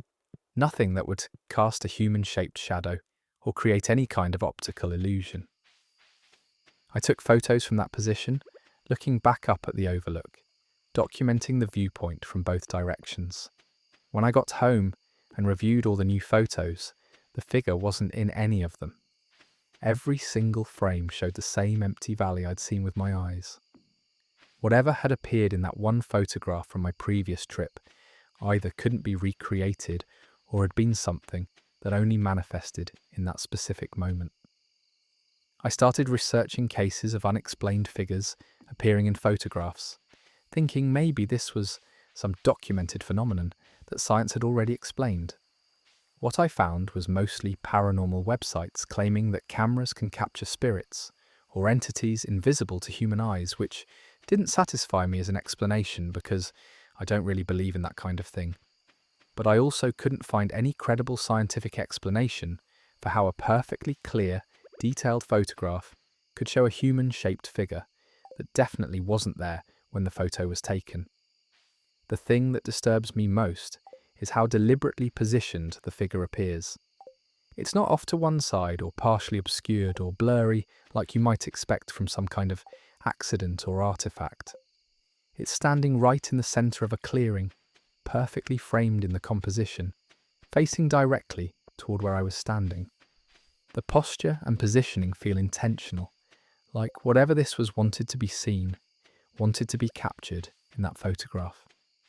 I've printed the image and I keep it in a drawer in my desk. Every few days I pull it out and study it again, hoping to notice some detail I missed that would explain everything. But it never changes. It's always the same, impossibly dark figure, standing in that sunlit valley, existing in the photograph, but not in reality. Sometimes I zoom in so much that the figure becomes just a collection of black pixels against the detailed landscape around it, and I examine those pixels looking for any hint of what this thing actually was. But there's nothing, just darkness in the shape of a person, recorded by my camera in a moment when I was the only human being for miles around. I still go out and take photographs, but now I find myself nervous about reviewing them afterward. Every time I import a new batch of images, there's this moment of anxiety before I start looking through them, wondering if I'm going to find another figure that shouldn't exist. I check the backgrounds of every shot carefully now, scanning for anomalies, for shapes that don't belong. So far, nothing else has appeared, But I can't shake the feeling that my camera saw something that day that I couldn't see, and I have no idea if it was something that exists in our normal reality or if somehow I photographed something from somewhere else entirely. That story leaves us wondering whether cameras might capture wavelengths or realities beyond human perception, and whether what appears in our photographs is always limited to what exists in the physical moment we think we're documenting. Our next story comes from someone who experienced the same exact conversation with a stranger twice in one day, word for word, but in two completely different locations that made the repetition impossible. I work as a freelance graphic designer, which means I spend a lot of time in coffee shops with my laptop, bouncing between a few different places around the city, depending on my mood and how crowded they are. I'm 31 years old, I've lived in Seattle for about 6 years, and I'd describe myself as observant and detail-oriented, which is probably why what happened to me last week has been so deeply disturbing. I notice things, I remember specifics, and what I experienced was so specific and so impossible that it's made me question whether reality actually works, the way I've always assumed it does. Last Thursday morning, I went to a coffee shop called the Daily Grind on Capitol Hill. It's one of my regular spots, a medium-sized place with decent Wi-Fi and comfortable seating. I got there around 9 in the morning, ordered my usual medium cappuccino, and found a table near the window where I could spread out my laptop and sketchbook. The place was moderately busy, with the typical morning crowd of people getting coffee before work or settling in for remote work days like mine. I'd been working for maybe 30 minutes when a woman approached my table. She was probably in her late 50s, wearing a green scarf and carrying a large canvas tote bag that looked hand-painted with abstract designs. She had this warm, slightly scattered energy about her, like someone who's creative and enthusiastic, but maybe not super organised. She apologised for interrupting and asked if I knew where the nearest post office was. She explained that she was new to the neighbourhood and her phone had died, so she couldn't use GPS. I told her there was a post office about 4 blocks west, near the intersection of Pine and Melrose. She thanked me and then noticed my laptop screen, which was showing a logo design I'd been working on for a client. She commented that she loved the colour palette I was using, particularly the combination of teal and burnt orange. She said she was a painter and was always drawn to unexpected colour combinations. We chatted for maybe 2 minutes about colour theory and design, nothing deep, just pleasant small talk. She mentioned that she was working on a series of paintings inspired by urban landscapes at sunset, which was why those particular colours caught her eye. Before she left, she asked me one more time to confirm the post office directions, and I repeated them. 4 blocks west to Pine and Melrose. Can't miss it. She thanked me again, adjusted her canvas bag on her shoulder, and walked out of the coffee shop. The entire interaction took perhaps 3 minutes, and I immediately went back to my work, not thinking much about it. Just a nice, mundane encounter with a stranger, the kind of thing that happens in cities all the time. I worked at the Daily Grind until around noon, then packed up my stuff because I was starting to feel restless and wanted a change of scenery. I decided to head across town to a different coffee shop I sometimes frequent in the Fremont neighbourhood, a place called Lighthouse Coffee that's about 4 miles away from Capitol Hill. Completely different area, different clientele, different vibe. I drove over, parked on the street and went inside. Lighthouse Coffee has a different layout than the Daily Grind. It's smaller, with a more eclectic decor and mismatched vintage furniture. I ordered another cappuccino, found a spot on a worn leather couch near the back, and set up my laptop again. I was planning to work on a different project for the afternoon, maybe for another 2 or 3 hours before heading home. The place was quieter than the morning spot had been, just a handful of people scattered around reading or working. I'd been there for maybe 20 minutes when I felt someone approach. I looked up, and my heart literally skipped a beat. It was the same woman from that morning. Same green scarf, same canvas tote bag, same everything. She was standing next to the couch with the exact same apologetic expression she'd had earlier. She said she was sorry to interrupt and asked if I knew where the nearest post office was. Same words, same inflection. She explained that she was new to the neighbourhood and her phone had died so she couldn't use GPS. Identical explanation to what she'd given me 4 hours earlier in a completely different part of the city. I just stared at her for a moment, completely confused. I told her that we'd actually just had this conversation at a different coffee shop that morning. She looked at me blankly, no recognition in her eyes whatsoever. She said she was pretty sure we hadn't met before. She would have remembered. I described the daily grind, told her she'd asked me the exact same question there around 9:30. She shook her head, looking slightly concerned now, and insisted that she'd been across town all morning at an art supply store, and this was the first coffee shop she'd been to all day. I felt this weird sinking sensation in my stomach. I pointed to my laptop screen, which was showing the same logo design I'd been working on that morning. I told her she'd commented on my colour palette before, said she loved the teal and burnt orange combination because she was a painter working on urban landscapes at sunset. As I said this, I watched her face carefully, looking for any sign that she was messing with me or playing some kind of weird joke. Her expression changed. She looked genuinely startled. She asked me how I knew she was a painter and how I could have possibly known about her current project. She hadn't told anyone in this coffee shop anything about herself. She'd literally just walked in a few minutes ago. I tried to explain again that we'd had this exact conversation earlier, but she was shaking her head, looking increasingly uncomfortable. She said this was really strange and kind of creepy, and she was going to find the post office on her own. She backed away from me and left the coffee shop quickly, throwing concerned glances back in my direction. I sat there feeling like I was losing my mind. I pulled out my phone and checked the timestamp on some work I'd saved that morning at the daily grind. The files confirmed I'd been there, that the morning had happened exactly as I remembered.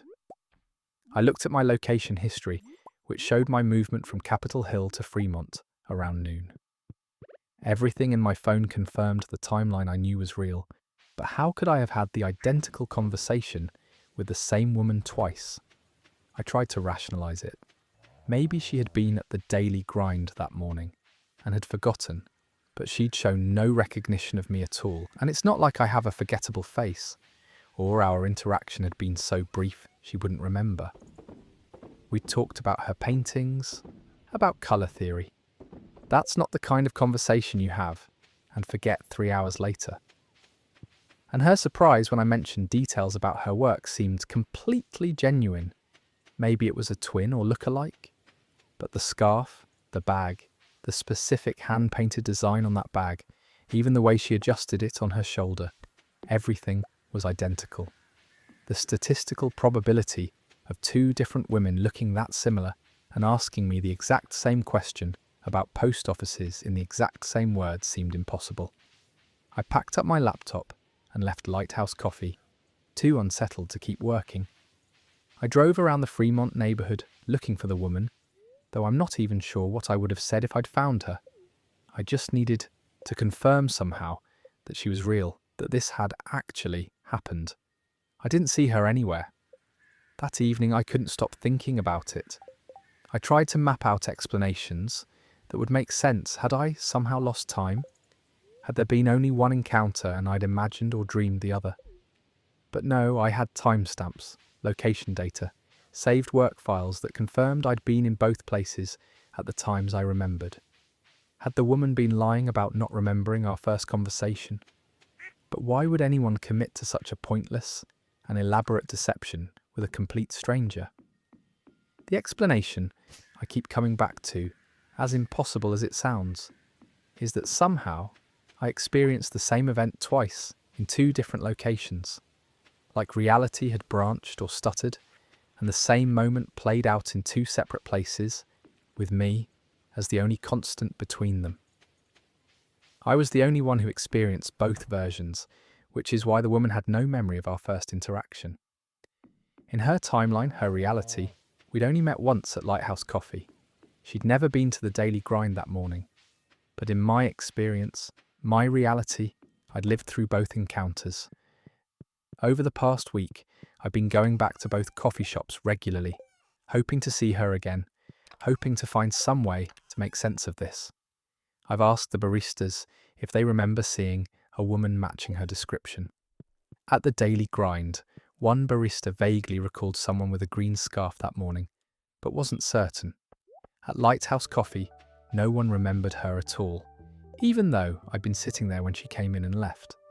I've started keeping detailed notes about my daily experiences, writing down conversations and encounters as they happen, documenting everything with timestamps and as much detail as possible.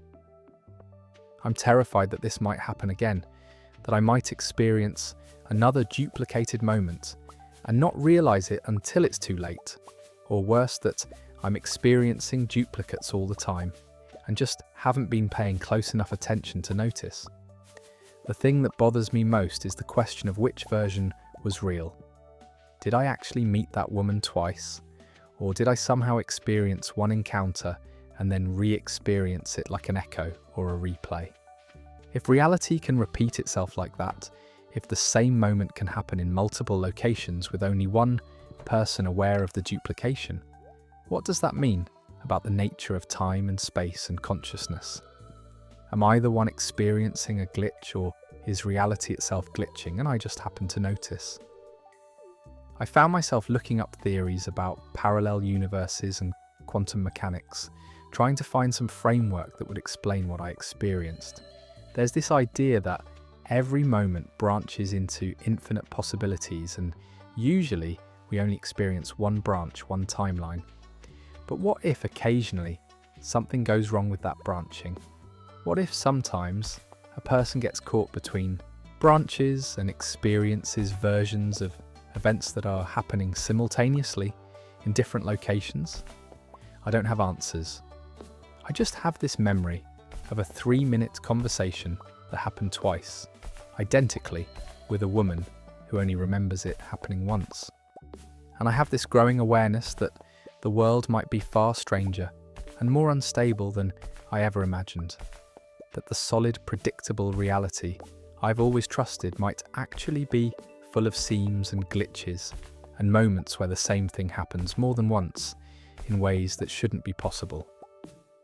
That story reminds us that our experience of events as unique and singular occurrences might not be as reliable as we assume, and that reality might occasionally stutter and repeat itself in ways that only some people are positioned to notice.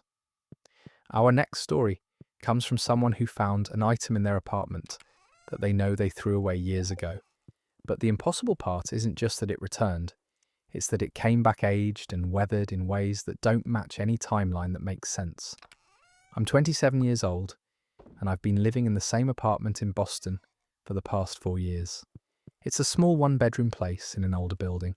Nothing fancy, but it's mine, and I know every inch of it. I'm not the kind of person who loses track of their belongings or forgets what I own. I'm actually pretty organised, maybe even a bit obsessive about keeping things tidy and knowing where everything is. Which is why what I discovered 2 weeks ago has completely shaken my understanding of how reality works. When I was 19, during my sophomore year of college, I bought this small brass compass at an antique store. It wasn't expensive or particularly valuable, maybe cost me $15, but I loved it. The compass was about 2 inches in diameter, with a hinged lid that snapped shut, and it had this beautiful patina that made it look old and well-travelled. I kept it on my desk all through college, using it as a kind of fidget object when I was studying or thinking. I'd flip it open and closed, watch the needle swing and settle, run my thumb over the engraved design on the lid. After I graduated and moved into my first apartment, the compass came with me. I kept it on my bookshelf for about a year, still occasionally picking it up and playing with it the way you do with objects that bring you comfort. But then one day, I'm not sure exactly when, I decided I wanted to declutter my space. I went through all my belongings and got rid of anything that wasn't serving a purpose or bringing me joy. The compass ended up in a box of things I donated to Goodwill. I specifically remember placing it in that donation box, seeing it sitting there among some books and old clothes and feeling a small pang of regret, but telling myself I needed to let go of things I wasn't really using. That was in the spring of 2020, about 4 years ago. I dropped the donation box off at a Goodwill location in Cambridge, watched the worker take it and add it to their sorting area, and that was that.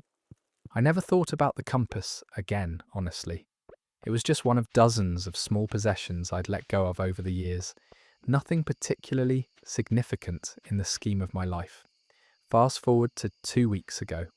I was doing a deep clean of my apartment, the kind where you move furniture and get into all the corners and spaces you usually ignore.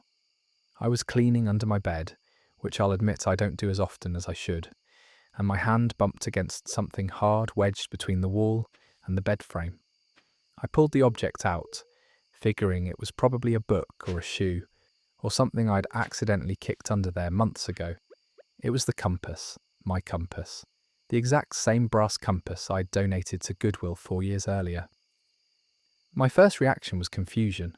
How could it be under my bed when I'd given it away years ago? I figured maybe I'd bought another compass at some point and forgotten about it, or maybe I'd owned 2 similar ones and had only donated one.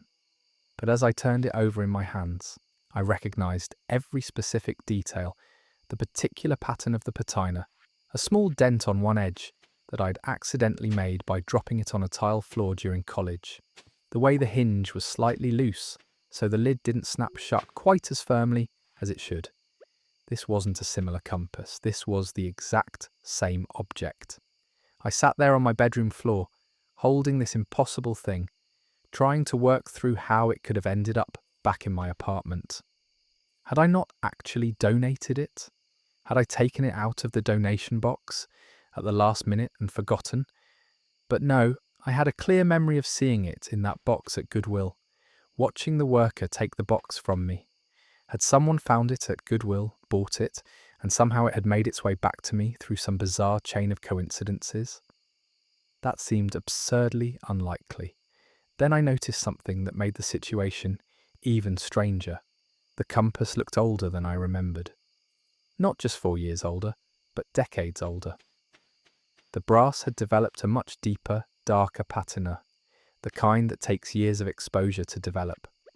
The engraving on the lid was more worn down, harder to read, and when I opened it, the glass face covering the needle had this network of fine scratches that definitely hadn't been there before. The compass looked like it had been used hard and aged significantly since I'd last seen it. I checked the compass function, half expecting it not to work anymore. But the needle still moved freely and pointed north correctly. The mechanism was fine. It was just the exterior that had aged in this impossible way. I took it to my kitchen where the lighting was better and examined every millimetre of it. There was no question this was my compass, but it had somehow gained 20 or 30 years of wear and patina in the 4 years since I'd donated it. Over the next few days, I became obsessed with trying to figure out how this could have happened. I went back to the Goodwill, where I'd made the donation, and asked if they had any records from 4 years ago. They told me they don't keep donation records for that long, and even if they did, there'd be no way to track a specific small item through their system. I asked if it was possible for donated items to somehow end up back with the original owner. The worker looked at me like I was crazy and said, "No, that's not how donations work." I contacted everyone I knew who'd been in my apartment over the past 4 years, asking if any of them had given me a compass or left one at my place. No one had. I searched through old photos on my phone and computer, looking for any image that might show the compass in my apartment after the date I supposedly donated it. There was nothing. The last photo I had of it was from my college dorm room in 2018. The rational explanations all fell apart under scrutiny. This couldn't be a different compass that looked similar because every unique mark and imperfection matched. It couldn't have been in my apartment the whole time because I'd seen it at Goodwill and I'd cleaned under my bed multiple times over the past 4 years without finding anything.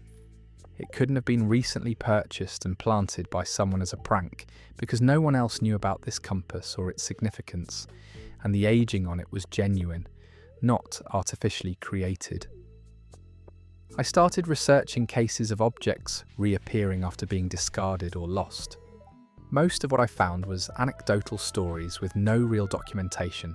People claiming their lost wedding rings showed up years later in impossible locations, that kind of thing. Some people attributed these occurrences to supernatural intervention, others to quantum mechanics, and the idea that objects can somehow tunnel through space. None of it was scientifically rigorous or particularly convincing. But then I came across some discussions about object permanence and the philosophical question of whether objects have continuous existence, even when we're not observing them. There's this idea in quantum mechanics that particles exist in probabilistic states until they're observed, at which point they collapse into definite states. Some people speculate that maybe macroscopic objects work similarly in ways we don't understand. That an object, like a compass, doesn't have a fixed, continuous existence, but rather exists in potentiality until it's observed or interacted with. What if my compass had somehow become unstuck from normal linear time when I donated it? What if it had existed in some probabilistic state for 4 years, aging and being used by other people in other timelines or realities, and then suddenly collapsed back into my reality under my bed, bringing with it all the wear and aging it had accumulated in those other existences? I know how insane that sounds. I know there's probably a much simpler explanation that I'm just not seeing, but I've gone through every rational possibility I can think of, and none of them account for all the facts. The compass is here in my apartment, showing signs of decades of aging that should have taken much longer to develop. And I have clear memories and documentation that I donated it 4 years ago. What disturbs me most isn't just the mystery of how it returned, but the implications of that aging. If the compass really did age 20 or 30 years in the span of 4 calendar years, where was it? What kind of existence was it having that would cause that level of wear? Was it being used by someone in an accelerated time frame? Was it existing in multiple places simultaneously, aging in all of them at once? Or is time itself not as linear as we experience it, and objects can somehow slip through to different points on the timeline, accumulating age in ways that don't match our clocks and calendars? I've put the compass back on my bookshelf, in almost the exact spot where I kept it before I donated it. I check on it several times a day, documenting its condition with photographs, measuring the patina and wear to see if it continues to age at an abnormal rate. So far, it seems stable. It looks the same now as it did when I found it under my bed. But I can't shake the feeling that I'm living with an object that has somehow violated the normal rules of space and time. Something that has been places and experienced things that shouldn't be possible. Sometimes I open the compass and watch the needle settle on north, and I wonder if that needle is pointing to the same north I understand, or if it's orienting itself to some other reality where the compass has been existing all this time. I wonder if the object I'm holding is truly the same one I donated, or if it's a version of that compass from a parallel timeline where I kept it, where it aged naturally over decades, and somehow that version has replaced the one in my reality. I don't have answers. I just have this brass compass that shouldn't exist in my apartment, aged in ways that shouldn't be possible, sitting on my shelf like a completely normal object while representing something that breaks every rule I thought I understood about how reality works. And every time I pick it up, I'm reminded that the world might be far stranger and less stable than we ever imagine. That story leaves us wondering whether objects have singular, linear existences, or whether they might slip through time and reality in ways we can't track, accumulating histories and aging that don't match the simple timeline we assume everything follows. Our next story comes from someone who woke up one morning to find that a scar they'd had their entire life had completely vanished, and the discovery led them to question whether their own history was as fixed as they'd always believed. I'm 32 years old, and up until 3 weeks ago, I had a very distinctive scar on my left forearm. It was about 3 inches long, running from just below my elbow toward my wrist at a diagonal angle. The scar tissue was slightly raised and paler than the rest of my skin. The kind of scar that's noticeable but not disfiguring. I'd had it for as long as I could remember, literally my entire conscious life. According to my parents, I got it when I was 2 years old in an accident involving a glass coffee table that shattered while I was playing near it. One of the shards cut my arm deeply enough to require stitches, and the scar had been with me ever since.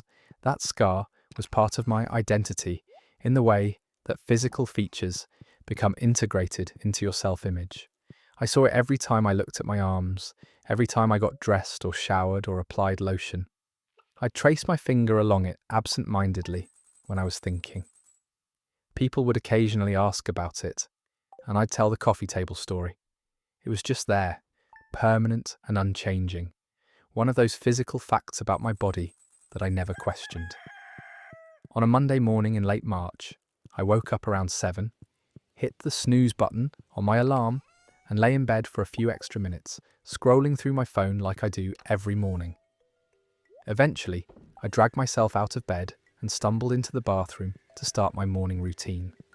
I was brushing my teeth, standing in front of the mirror in that half-awake state where you're going through the motions without really being present, when I glanced down at my left arm and noticed something was off. The scar wasn't there. The skin on my forearm was completely smooth and uniform in colour. No raised tissue, no pale line, nothing to indicate there had ever been an injury there. I actually did a double take, looking away and then back, thinking my eyes were playing tricks on me in the early morning light. But no matter how many times I looked, the result was the same. My scar was gone. I set down my toothbrush and held my arm under the bright vanity lights, examining every inch of the skin. I ran my fingers over the area where the scar should have been, feeling for any texture or raised tissue that might be there, but just not visible. There was nothing. The skin was perfectly smooth, completely normal, indistinguishable from the rest of my arm. It was like the injury had never happened. Like 30 years of scar tissue had somehow been erased overnight. My immediate thought was that I was looking at the wrong arm. Maybe I'd been confused my whole life about which arm had the scar. But no, I held up both arms and examined them carefully. Neither one had any trace of the injury. And I knew with absolute certainty that it had been my left arm because I'm right-handed, and I remember being told as a child that I was lucky the cut hadn't been on my dominant side. I stood in my bathroom for probably 10 minutes, just staring at my arms, trying to process what I was seeing. This wasn't something that could happen naturally. Scars don't just disappear, especially not old, well-established scars from childhood injuries. The tissue is permanently altered. You can have scars surgically revised or treated to make them less noticeable, but they don't vanish completely on their own overnight. I went to my bedroom and started going through old photographs, looking for images of myself where my arms were visible. I found several from recent years, from last summer at a beach, from a wedding 2 years ago, from various family gatherings. I zoomed in on every photo, scrutinizing my left forearm. And here's where things got even more disturbing. In every single photograph, my arm looked exactly as it did right now. Smooth, unscarred, completely normal. There was no trace of the scar in any image, even though I had clear memories of seeing it in many of these same photos before. I expanded my search, going back through years of digital photos. Pictures from my 20s, from college, even some scanned images from my teenage years. In every single one, my left arm was unmarked. I pulled out actual physical photo albums from my childhood, pictures my parents had taken and saved in old-fashioned printed form. I found images of myself at age 5, at age 8, at age 10. In all of them, when my arms were visible, there was no scar, but I remembered the scar. I had vivid, detailed memories of it. I remembered being self-conscious about it as a teenager, remembered wearing long sleeves sometimes to hide it, even though it wasn't that bad. I remembered a boyfriend in college tracing his finger along it and asking about the story. I remembered my mum telling me when I was little that it made me look tough and brave. These weren't vague impressions or uncertain recollections. They were clear, specific memories tied to that physical feature. I called my mum, trying to keep my voice steady and not sound completely unhinged.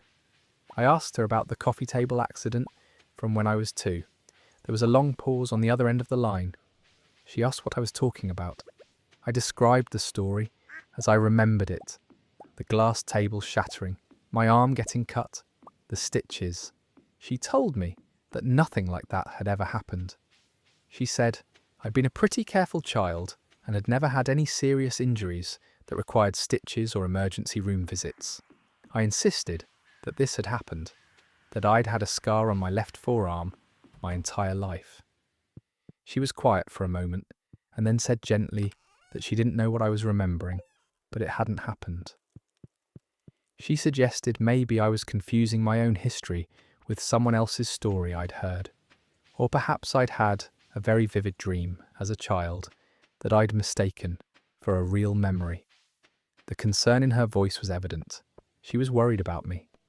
After we hung up, I sat on my couch feeling like my grip on reality was loosening. I had 2 contradictory sets of information. My current physical body showed no evidence of ever having had this scar. Photographs spanning 3 decades showed no scar. My own mother, who had raised me and would certainly remember a toddler injury serious enough to require stitches, had no memory of the incident. But I had crystal clear memories of the scar existing, of the story behind it, of living with it for 32 years. I started questioning other aspects of my memory and my history. I went through my apartment, looking at objects and possessions, trying to verify that my memories of acquiring them matched reality. I called my sister and asked her about shared childhood experiences, listening carefully to see if her memories aligned with mine. Everything else seemed consistent and normal. It was just this one thing, this scar and the injury that caused it, that had somehow been erased from reality while remaining perfectly preserved in my memory. Over the following days, I became somewhat obsessed with trying to understand what had happened. I researched false memory syndrome and how the brain can sometimes create convincing memories of events that never occurred. But false memories are usually fuzzy and lack detail, and they typically form around suggestions or leading questions. My memory of the scar was sharp and clear, not based on anyone else's suggestion, and it included countless small details. The way the scar tissue caught the light differently than regular skin, the slight pulling sensation if I extended my arm fully, the habitual way I touch it when nervous. I also researched medical conditions that could cause scars to fade dramatically, but nothing I found could account for complete disappearance overnight, especially not of a 30-year-old scar. Scar tissue is fundamentally different from normal skin at a cellular level. It doesn't just revert back to being regular tissue. The explanation I kept circling back to, as impossible as it sounds, is that somehow my history had changed. That the injury had been retroactively erased from the timeline, the coffee table accident had never happened, and reality had adjusted itself accordingly. My body now matched a version of history where I'd never been cut. Photographs had been altered to show the same thing. My mother's memories aligned with this new timeline where the injury never occurred. But for some reason, my own memories hadn't been updated. I still remembered the version of my life where the scar existed, even though all physical evidence of that version had disappeared. There's this concept in physics about timeline convergence, the idea that when changes are made to the past, whether through time travel or quantum fluctuations or whatever mechanism, the timeline tries to smooth out inconsistencies. Most people's memories automatically adjust to match the new timeline. But occasionally, the theory goes, someone's consciousness doesn't fully integrate with the changes. and they retain memories of how things used to be before the alteration. They become unstuck from the timeline in a sense, remembering a version of history that no longer exists in physical reality. I have no way to prove any of this.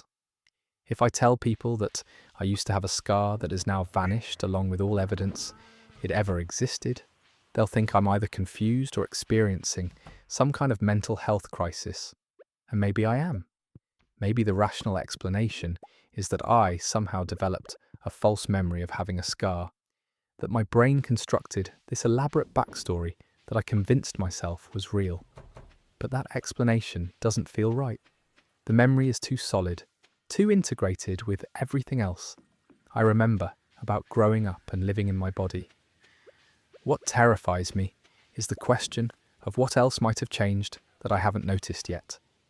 If a scar can vanish and history can rewrite itself around that absence, what other aspects of my life might be different from how I remember them?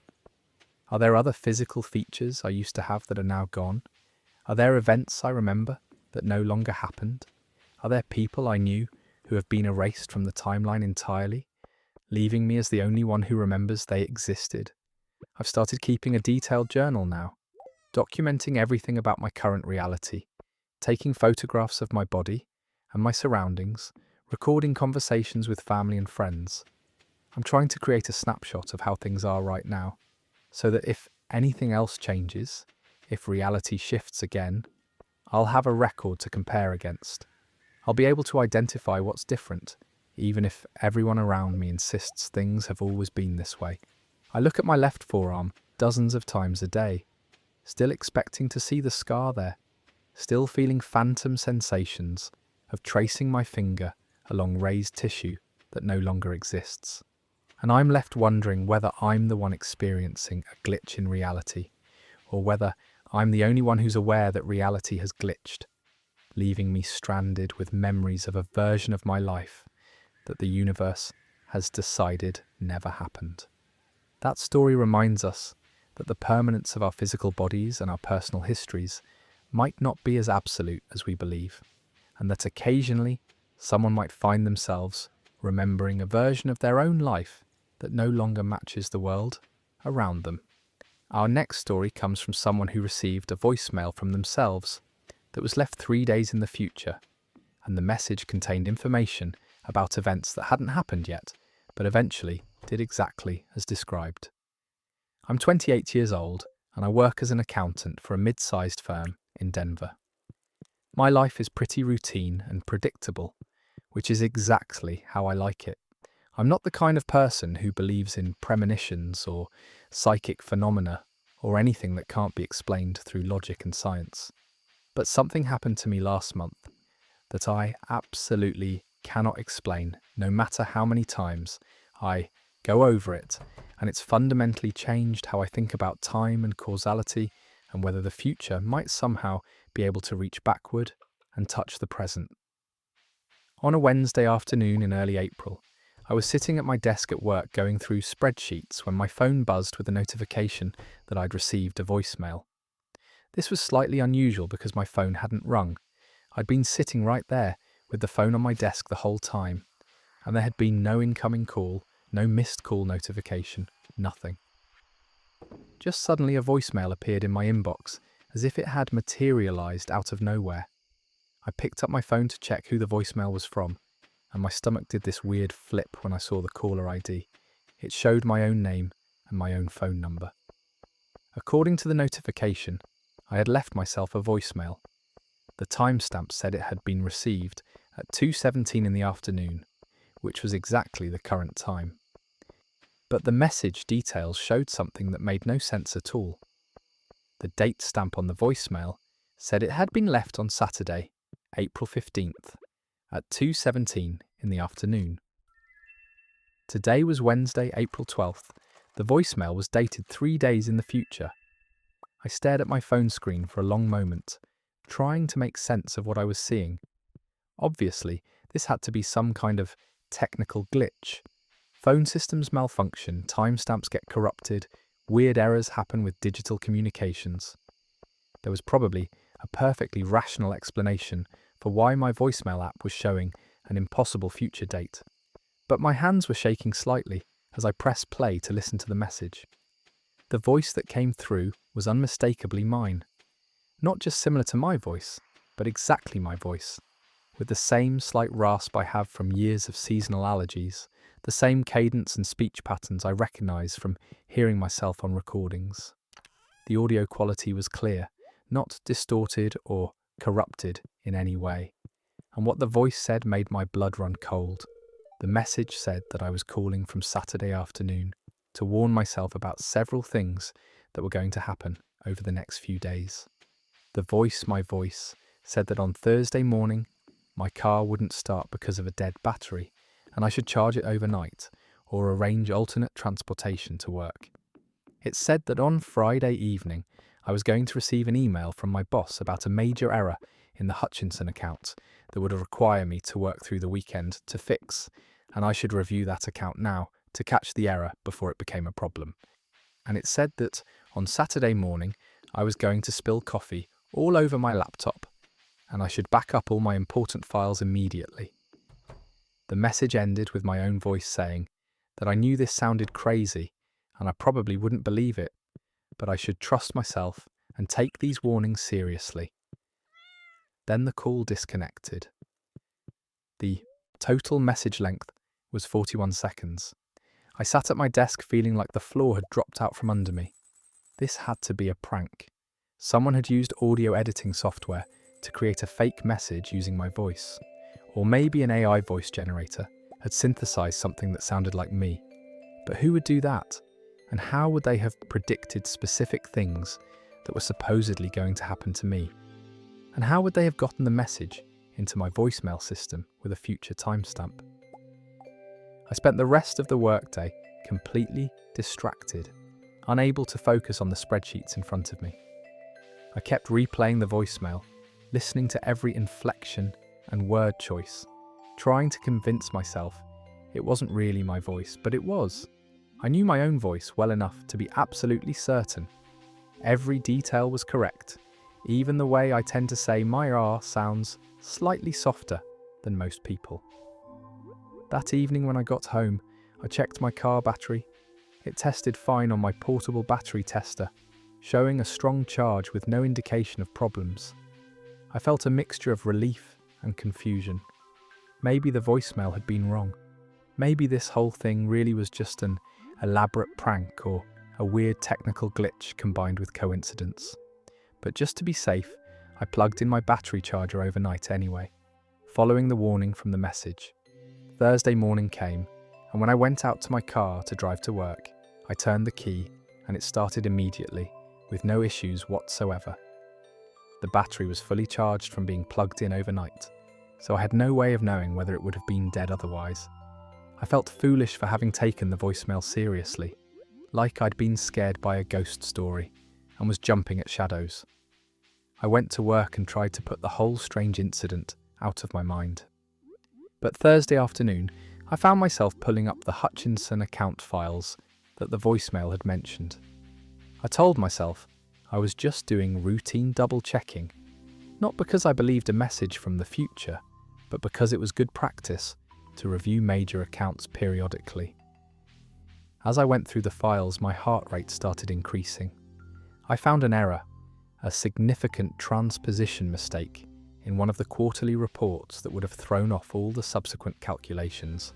It was the kind of error that wouldn't be noticed immediately, but would create massive problems once the client received the final year-end statements.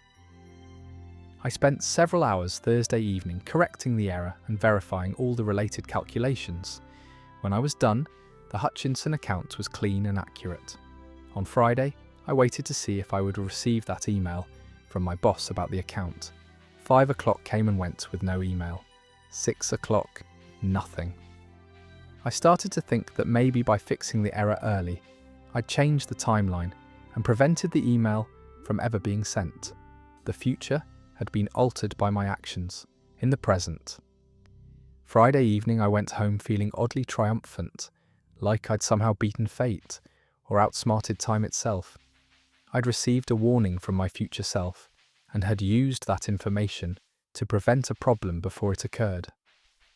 The logical part of my brain was still insisting that all of this was coincidence, that I'd found a random error in an account and was constructing meaning around it that wasn't really there. But I couldn't shake the feeling that something genuinely impossible was happening. Saturday morning, I woke up and immediately thought about the third warning from the voicemail. The coffee spill that was supposedly going to ruin my laptop. I decided I was going to be extremely careful. I would drink my morning coffee far away from my computer, maybe not even have coffee at all, and thereby avoid the predicted disaster. I made coffee anyway, because I'm addicted to caffeine and can't really function without it, but I put it on the kitchen counter, at least 10 feet away from where my laptop was sitting on the dining room table. I was deliberate and careful about every movement, hyper-aware of where both the coffee and the computer were at all times. I felt ridiculous, like I was performing some kind of ritual to ward off bad luck. I was carrying my laptop from the dining room to the living room, planning to sit on the couch and do some online shopping, when my cat Minerva came running through at full speed chasing a toy mouse. She bolted between my legs unexpectedly. I stumbled trying not to step on her, and I fell forward directly into the kitchen counter where my coffee mug was sitting. My hand hit the mug, it tipped over, and an entire cup of hot coffee cascaded directly onto my laptop, which I'd reflexively put down on the counter when I'd started to fall. I stood there watching coffee drip off the laptop onto the floor, too shocked to even move for a few seconds. This was exactly what the voicemail had predicted. Despite all my caution and awareness, despite my attempts to prevent it, the event had happened anyway. The future had insisted on occurring exactly as it had described itself. I managed to save most of my important files because I'd backed everything up earlier in the week after receiving the warning. The laptop itself was destroyed beyond repair, but the data loss was minimal. As I was cleaning up the coffee and trying to salvage what I could of the computer, I kept thinking about the implications of what had just happened. At 2:17 that afternoon, exactly the timestamp that had been on the original voicemail, I picked up my phone with shaking hands. I knew what I had to do, even though it made no logical sense. I dialed my own phone number. When it went to voicemail, I left a message. I said I was calling from Saturday afternoon to warn myself about several things that were going to happen over the next few days. I described the car battery issue, the Hutchinson account error, and the coffee spill. I told myself to trust this message even though it sounded crazy. Then I hung up. I checked my voicemail inbox immediately after, half expecting to see the message I'd just left appear with a past date stamp. But there was nothing new. The only voicemail in my inbox was the original one from Wednesday, the one supposedly from today, but received 3 days earlier. I'd just completed a closed loop, leaving the message that I'd already received, but the mechanics of how that message travelled backward through time remained completely mysterious. Over the following days, I became obsessed with trying to understand what had happened. I researched temporal paradoxes and closed time-like curves and theories about how information might be able to move backward through time under certain quantum conditions. I found some theoretical physics papers suggesting that, under specific circumstances, information could potentially travel to the past, though the mathematics was way beyond my understanding. The part that disturbed me most was the question of causality and free will. The car battery issue I'd potentially prevented by charging it, so I couldn't know if the original prediction would have come true. But the coffee spill had happened exactly as described despite my best efforts to prevent it. Did that mean the future was fixed and inevitable? Or was it flexible in some ways but fixed in others? And if I'd received information from my future self, who had lived through these events before leaving the message, did that mean everything was predetermined? Or had my future self existed in a different timeline that branched off when the message was sent? I still have the voicemail saved on my phone. I've played it for a few trusted friends, and they all agree it sounds exactly like my voice, but they also assume it must be some kind of trick or hoax that I'm somehow perpetrating or falling for. No one wants to seriously consider the possibility that I received a genuine message from 3 days in the future. It's too unsettling, too contrary to everything we understand about how time works. But I know what I experienced. I know that information came to me from a point in time that hadn't happened yet. Information that turned out to be accurate. And I know that I left that message myself, completing a loop that has no clear beginning or end. The voicemail exists in my phone, received before it was sent, creating a paradox that shouldn't be possible, but undeniably is. That story leaves us wondering whether time might not flow in the single direction we experience, and whether, under certain mysterious conditions, information or influence might leak backward from the future to the present, creating loops of causality that defy our understanding of how cause and effect are supposed to work. Our next story comes from someone who walked through a doorway in their own home and found themselves in a version of their apartment that was subtly but undeniably wrong in ways that suggested they'd stepped into someone else's reality. I'm 35 years old, and I've been living in the same apartment in Minneapolis for 7 years. It's a one-bedroom unit on the 3rd floor of an older building. Nothing fancy but comfortable and familiar. I know every squeak in the floorboards, every crack in the ceiling plaster, every quirk of the plumbing and heating. When you live somewhere that long, your home becomes an extension of yourself. You don't consciously notice most details anymore because they're so ingrained in your daily experience, which is why what happened last Tuesday night was so profoundly disorienting. I'd had a completely normal evening.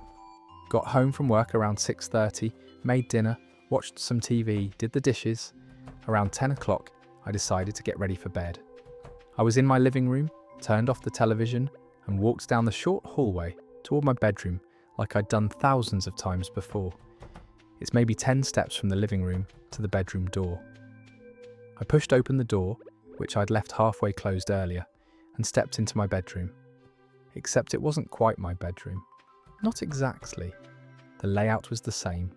The dimensions were identical, but everything else was subtly different in ways that immediately registered as wrong, even though I couldn't initially articulate what those differences were.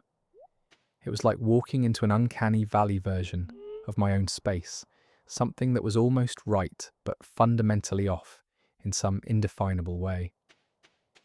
I stood in the doorway for a moment, feeling this creeping sense of disorientation.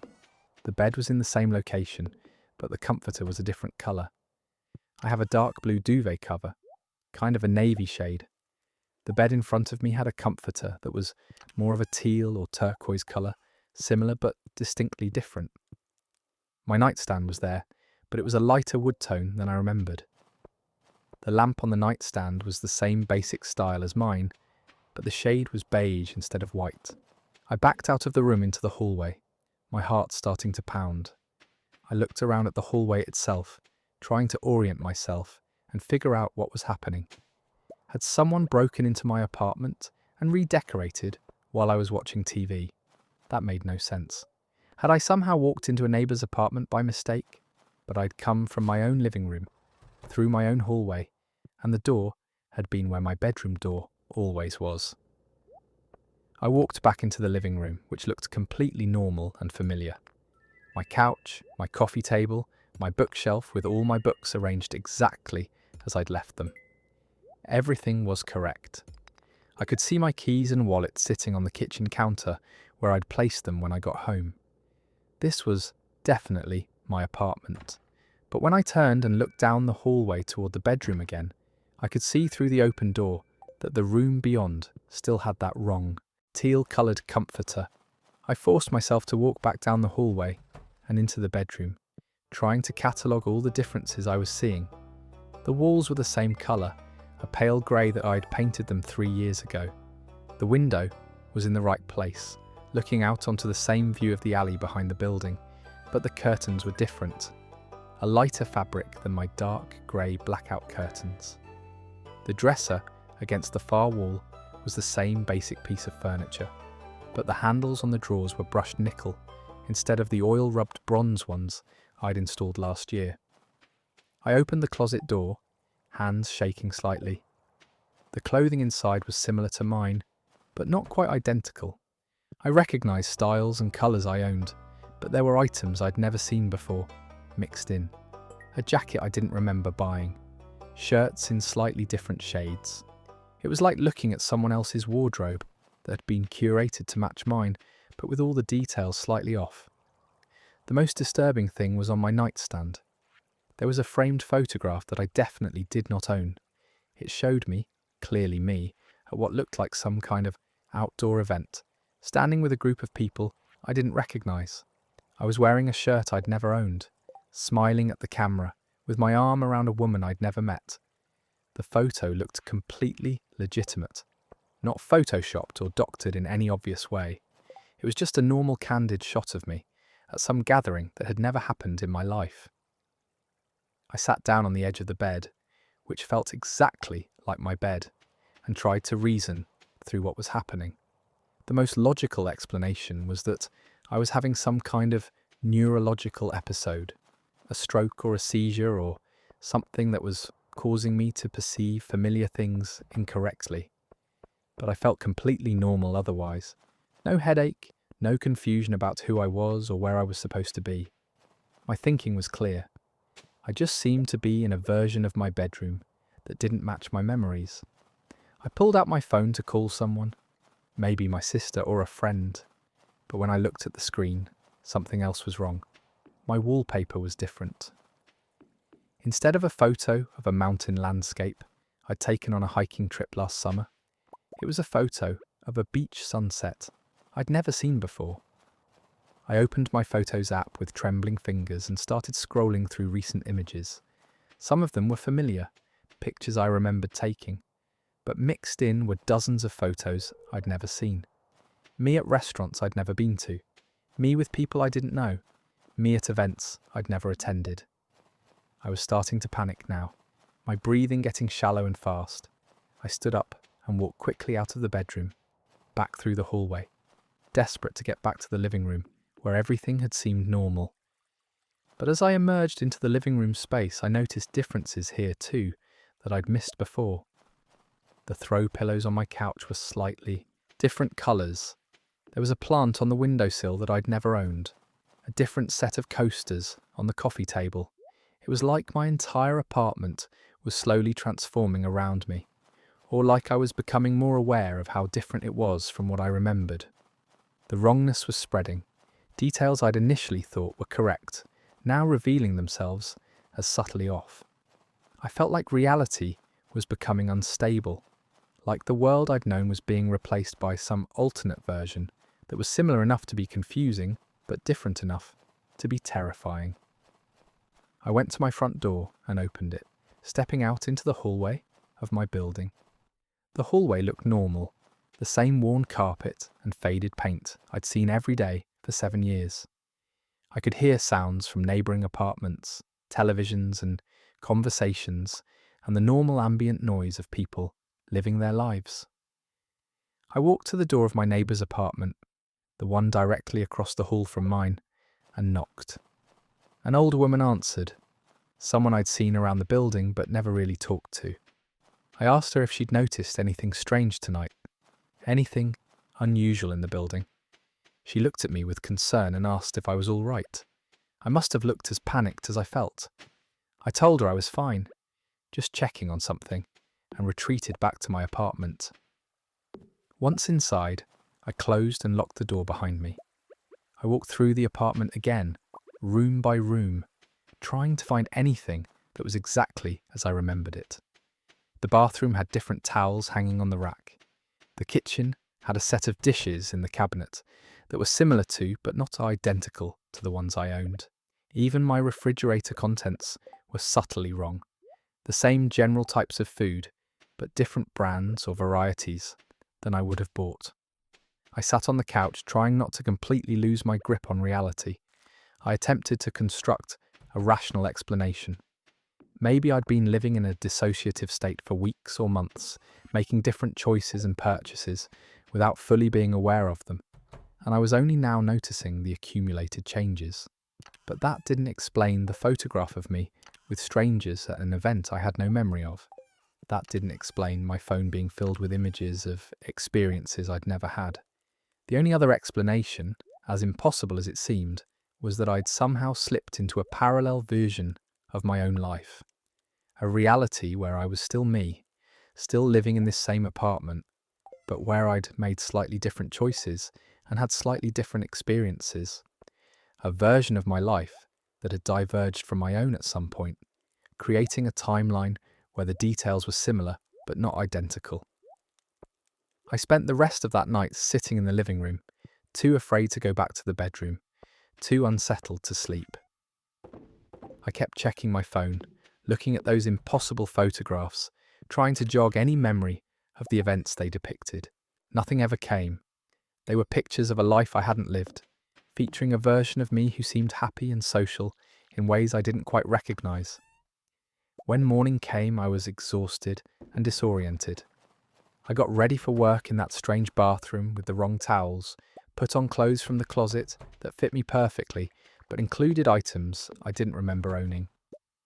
I went through the motions of my normal routine while feeling like I was performing actions in someone else's life. At work, everything seemed normal. My co-workers looked the same, acted the same, treated me exactly as they always had. My desk was unchanged, my computer files were all familiar. My work projects were exactly as I'd left them the day before. It was only my home, my personal life, that seemed to have shifted into this alternate configuration. That was 2 weeks ago. I'm still living in this apartment that's almost but not quite mine. I've stopped looking through the photos on my phone because they make me feel like I'm losing my mind. I've learned to sleep in the bedroom with the teal comforter, even though it still feels wrong every time I walk in. I go through my days trying to pretend that everything is normal, that I haven't somehow fallen out of my own timeline and into one that's parallel but distinct. The worst part is not knowing if this is permanent or if I might suddenly slip back into my original reality or forward into yet another variation. I don't know if somewhere there's another version of me who walked through a doorway and found his bedroom had a navy blue comforter instead of teal, who's equally confused and frightened by an apartment that's subtly wrong in every detail. Maybe we switched places somehow. Two versions of the same person accidentally trading realities through some cosmic glitch neither of us understands. I still live in the same building, go to the same job, follow the same routines, but I'm doing all of it in a world that isn't quite mine, surrounded by objects and photographs, and traces of experiences that belong to someone who looks like me but isn't me, and I have no idea how to get back to the reality where my comforter was navy blue and my life made sense.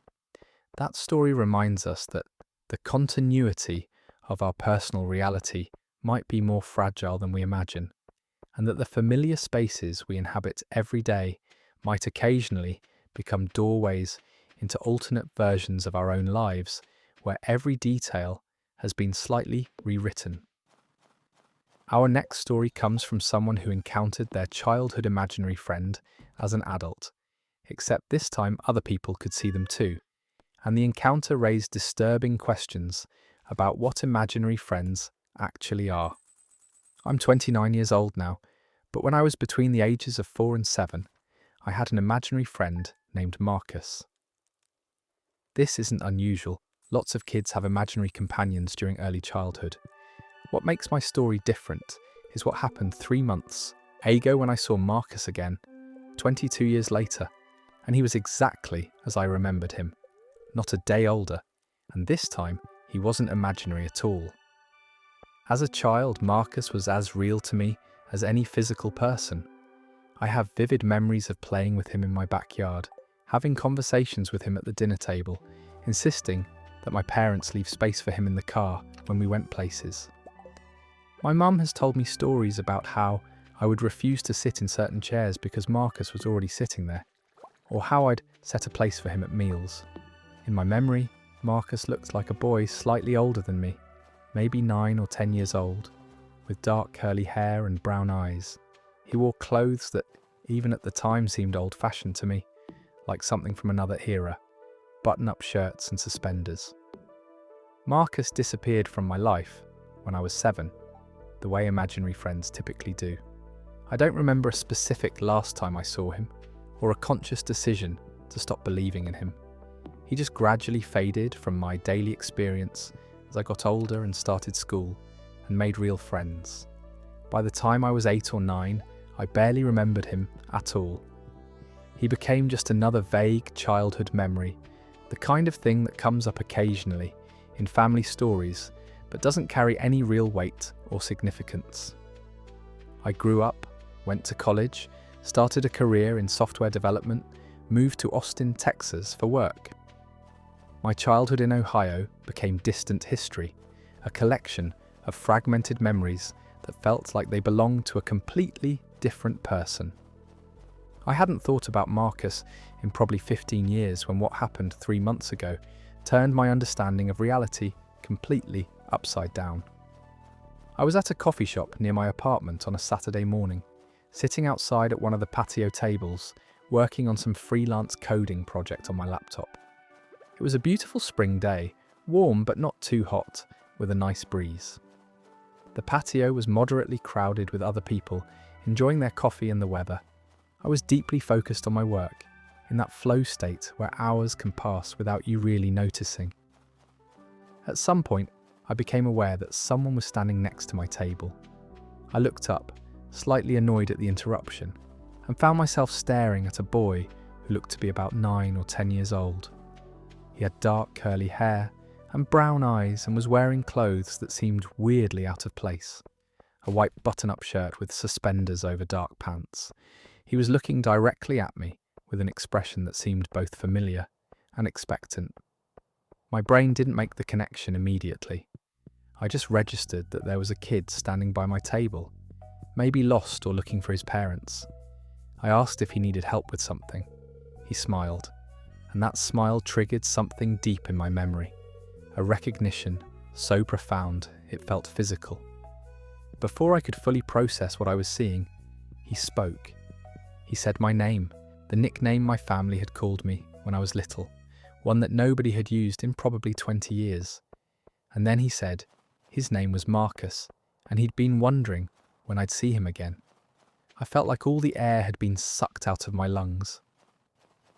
I was staring at my childhood imaginary friend, except he wasn't imaginary anymore.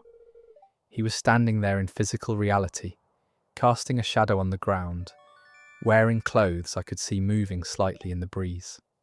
He looked exactly as I remembered him from when I was a kid, exactly the same age, like no time had passed for him at all while I'd grown into an adult. I couldn't speak for several seconds. My mind was racing through explanations, trying to make this make sense. This had to be a hallucination. I was having some kind of psychotic break, but Marcus looked completely solid and real, and the world around me seemed perfectly normal. Other people were walking past, going about their business. The sounds of traffic and conversation filled the air. Nothing else suggested I was experiencing a break from reality. Finally, I managed to ask who he really was, how he knew about Marcus, how he knew my childhood nickname. He sat down in the chair across from me without being invited. That same casual familiarity he'd had when I was a kid. He said he was Marcus, that he'd always been Marcus, and that he'd been waiting a long time for me to be ready to see him again properly. I looked around the patio to see if anyone else was reacting to this bizarre situation. A woman at the next table over glanced at the boy, then back at her phone. She could see him. He wasn't visible only to me. I asked him directly if other people could see him, and he said of course they could. He was here, really here this time, not just in the way he'd been present when I was little. My hands were shaking as I closed my laptop. I asked Marcus what he meant by that, by being really here versus how he'd been present before. He explained it in a way that sounded almost matter-of-fact, like he was describing something completely normal. He said that when I was young, I'd been able to perceive him in a way that most people couldn't, that he'd existed in a space adjacent to normal reality, and I'd had some ability to interact with that space. But now he'd crossed over fully, manifested completely into physical reality, because it was important that we talk. I asked him what he was, not who, but what. Was he a ghost? Some kind of spirit? An alien? A hallucination that had somehow become shared? He said he wasn't any of those things exactly, that he didn't have a good word for what he was. He said there were others like him, beings that existed in the spaces between what people think of as real, and that children sometimes had an easier time perceiving them before their minds became rigid and fixed in their understanding of what could and couldn't exist. The whole conversation felt surreal. I was sitting in a coffee shop on a normal Saturday morning having a philosophical discussion about the nature of reality with my childhood imaginary friend, who was now apparently physically manifested. Part of me kept expecting to wake up, or for the hallucination to break down, or for someone to jump out and tell me this was an elaborate prank. But Marcus remained solid and present, and our conversation continued. He told me that he'd been watching over me since I'd stopped being able to perceive him when I was 7. He said I was going to face some kind of choice or challenge soon, something significant, and he'd come back to warn me and offer guidance. He was frustratingly vague about what this challenge was, saying only that I'd know it when it happened, and that I needed to trust my instincts, rather than overthinking things the way I usually did. I asked him why anyone should believe any of this, why I should trust that he was what he claimed to be, and not just some elaborate delusion. He reached across the table and touched my hand, and the contact felt completely real, warm and solid. He said I should believe it because somewhere deep down I'd always known he was real, that even as I'd forgotten about him over the years, some part of me had retained the knowledge that he'd been more than just imagination. We sat there for maybe 20 more minutes, though time felt strange and elastic during the conversation.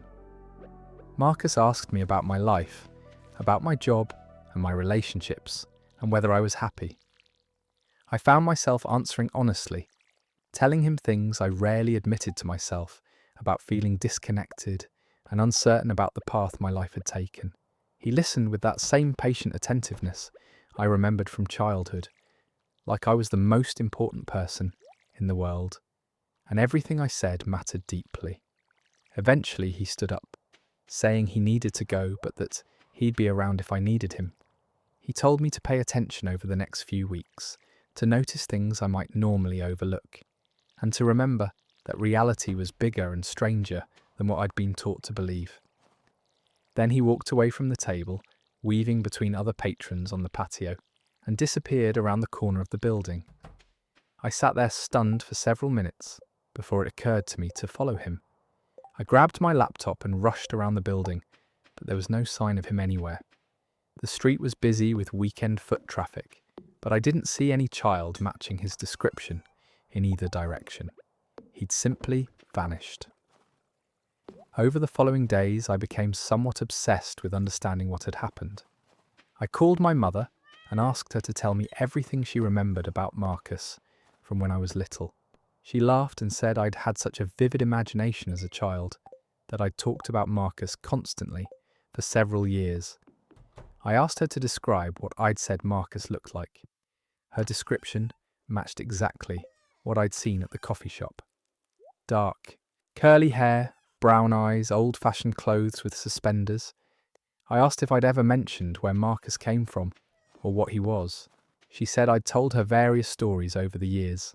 Sometimes that he lived in the woods behind our house. Sometimes that he came from a place that didn't have a name. Sometimes that he was very old, even though he looked like a child. She'd always assumed these were just the kind of creative stories kids tell about their imaginary friends. I went back to that coffee shop multiple times over the following weeks, hoping to see Marcus again. I asked the staff if they'd noticed a young boy hanging around, but no one remembered seeing any child matching his description. I felt foolish describing him to strangers, aware of how it must sound to be an adult man asking about a kid who might or might not exist. The challenge or choice Marcus had mentioned never manifested in any obvious way, at least not yet. My life has continued normally. Same job, same routine, Same struggles and small victories, but I can't shake the memory of that encounter. The absolute certainty I felt that Marcus was real and that our conversation had actually happened. I have no physical evidence of it. I didn't think to take a photo, didn't ask anyone nearby if they'd noticed the boy at my table. I just have my memory and the profound disorientation of having a core assumption about reality, that imaginary friends are just imagination, completely overturned. Sometimes now, when I'm alone, I'll speak out loud to Marcus, asking if he's there, if he can hear me. I never get a response, at least not one I can detect. But I have this persistent feeling of being watched or accompanied, like there's a presence just slightly out of phase with normal perception, existing in that adjacent space he described. And I wonder how many other people have had imaginary friends who are actually something more, beings from somewhere else who interact with children, because children's minds are open enough to perceive them, and who remain connected to us throughout our lives, even after we stop believing in them.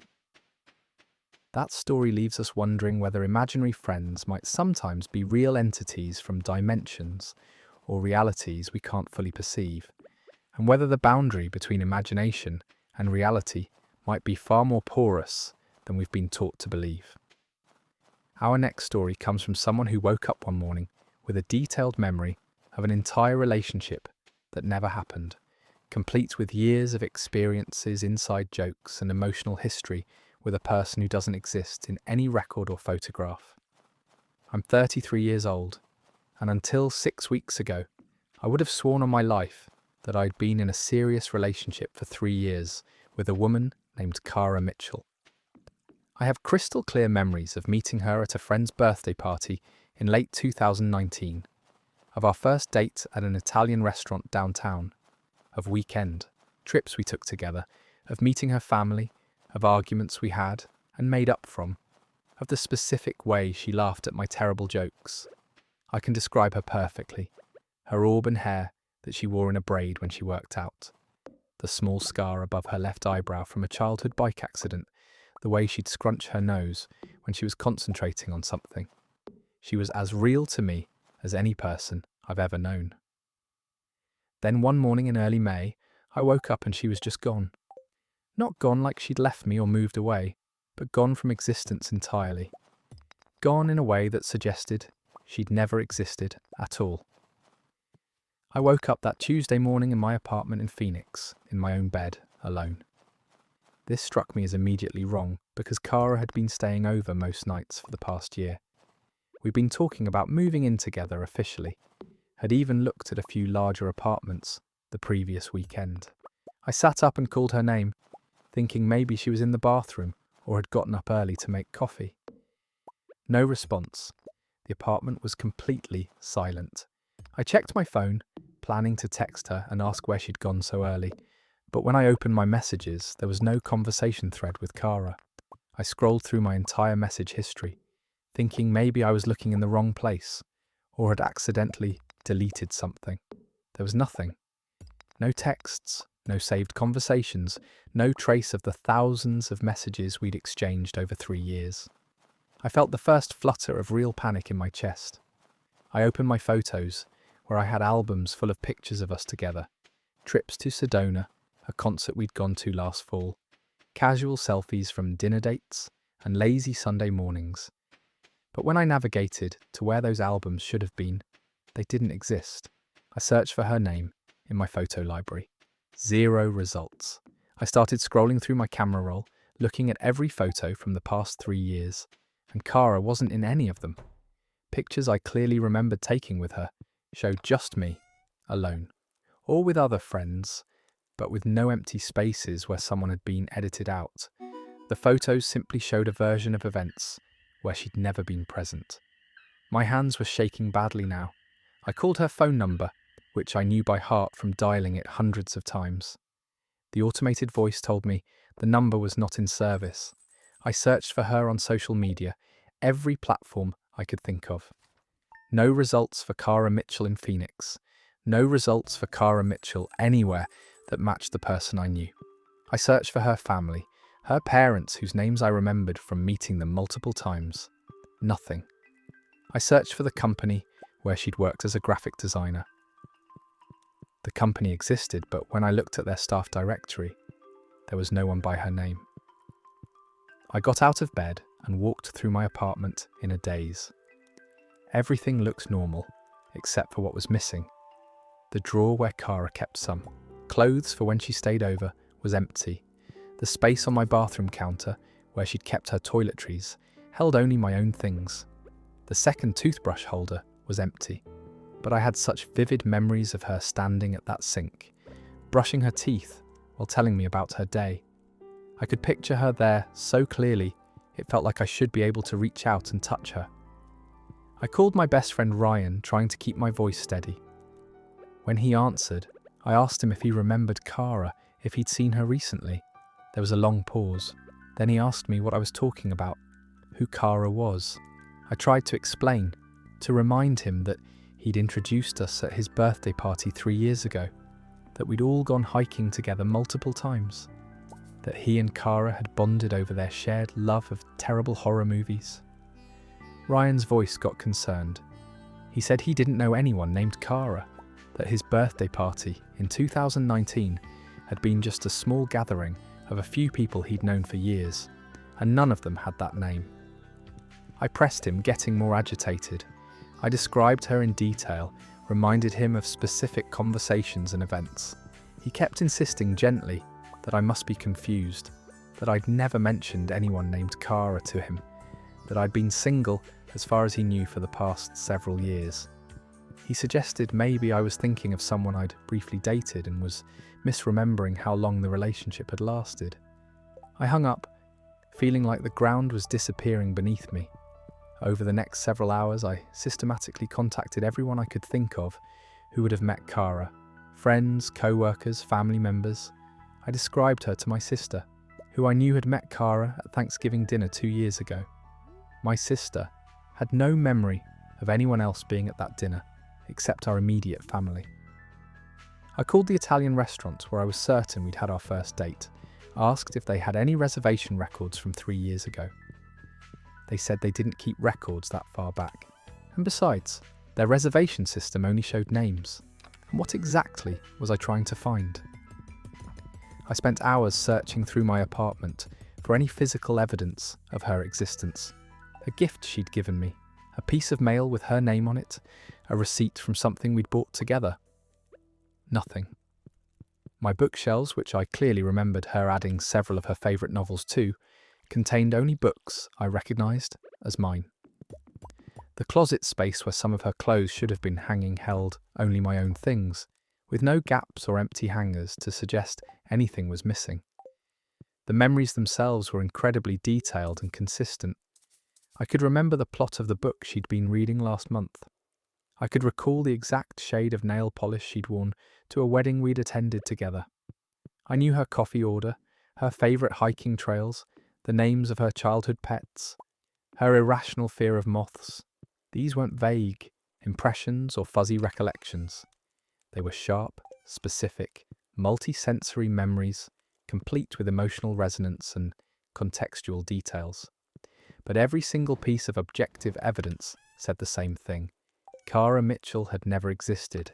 There were no photographs, no text messages, no social media profiles, no employment records, no one else who remembered her. It was as if I'd woken up in a reality where 3 years of my life had been completely rewritten, where a central relationship had been erased and replaced with nothing. I made an appointment with a doctor, thinking maybe I was experiencing some kind of neurological problem. Brain tumours can cause false memories. Certain types of seizures can create vivid hallucinations. Maybe I'd had a psychotic episode that had generated this elaborate false narrative. The doctor ran tests, brain scans, cognitive assessments. Everything came back normal. She gently suggested that stress can sometimes cause confabulation, where the brain creates false memories to fill in gaps. But she couldn't explain why I would have fabricated such a detailed and lengthy relationship. I saw a therapist who specialised in memory disorders. She explained that false memories are actually quite common and can be incredibly convincing to the person experiencing them. But she also said that false memories typically lack the kind of rich detail and emotional depth that I was describing. She seemed genuinely puzzled by my case, especially when I could provide specifics about Kara that remained consistent across multiple sessions, never contradicting myself or changing details the way people often do with false memories. The worst part wasn't even the confusion or the gaslighting feeling of having everyone tell me I was wrong about my own experiences. The worst part was the grief. I felt like I'd lost someone I loved deeply, someone I'd been planning a future with. But I couldn't properly mourn her because, according to everyone around me, including all objective evidence, she'd never existed in the first place. How do you grieve for someone who apparently never was? How do you process the loss of a relationship that has no record of ever happening? I started writing down everything I could remember about Kara, filling notebook after notebook with detailed descriptions of our time together. The first time she told me she loved me, during a rainstorm while we were stuck in traffic on the highway.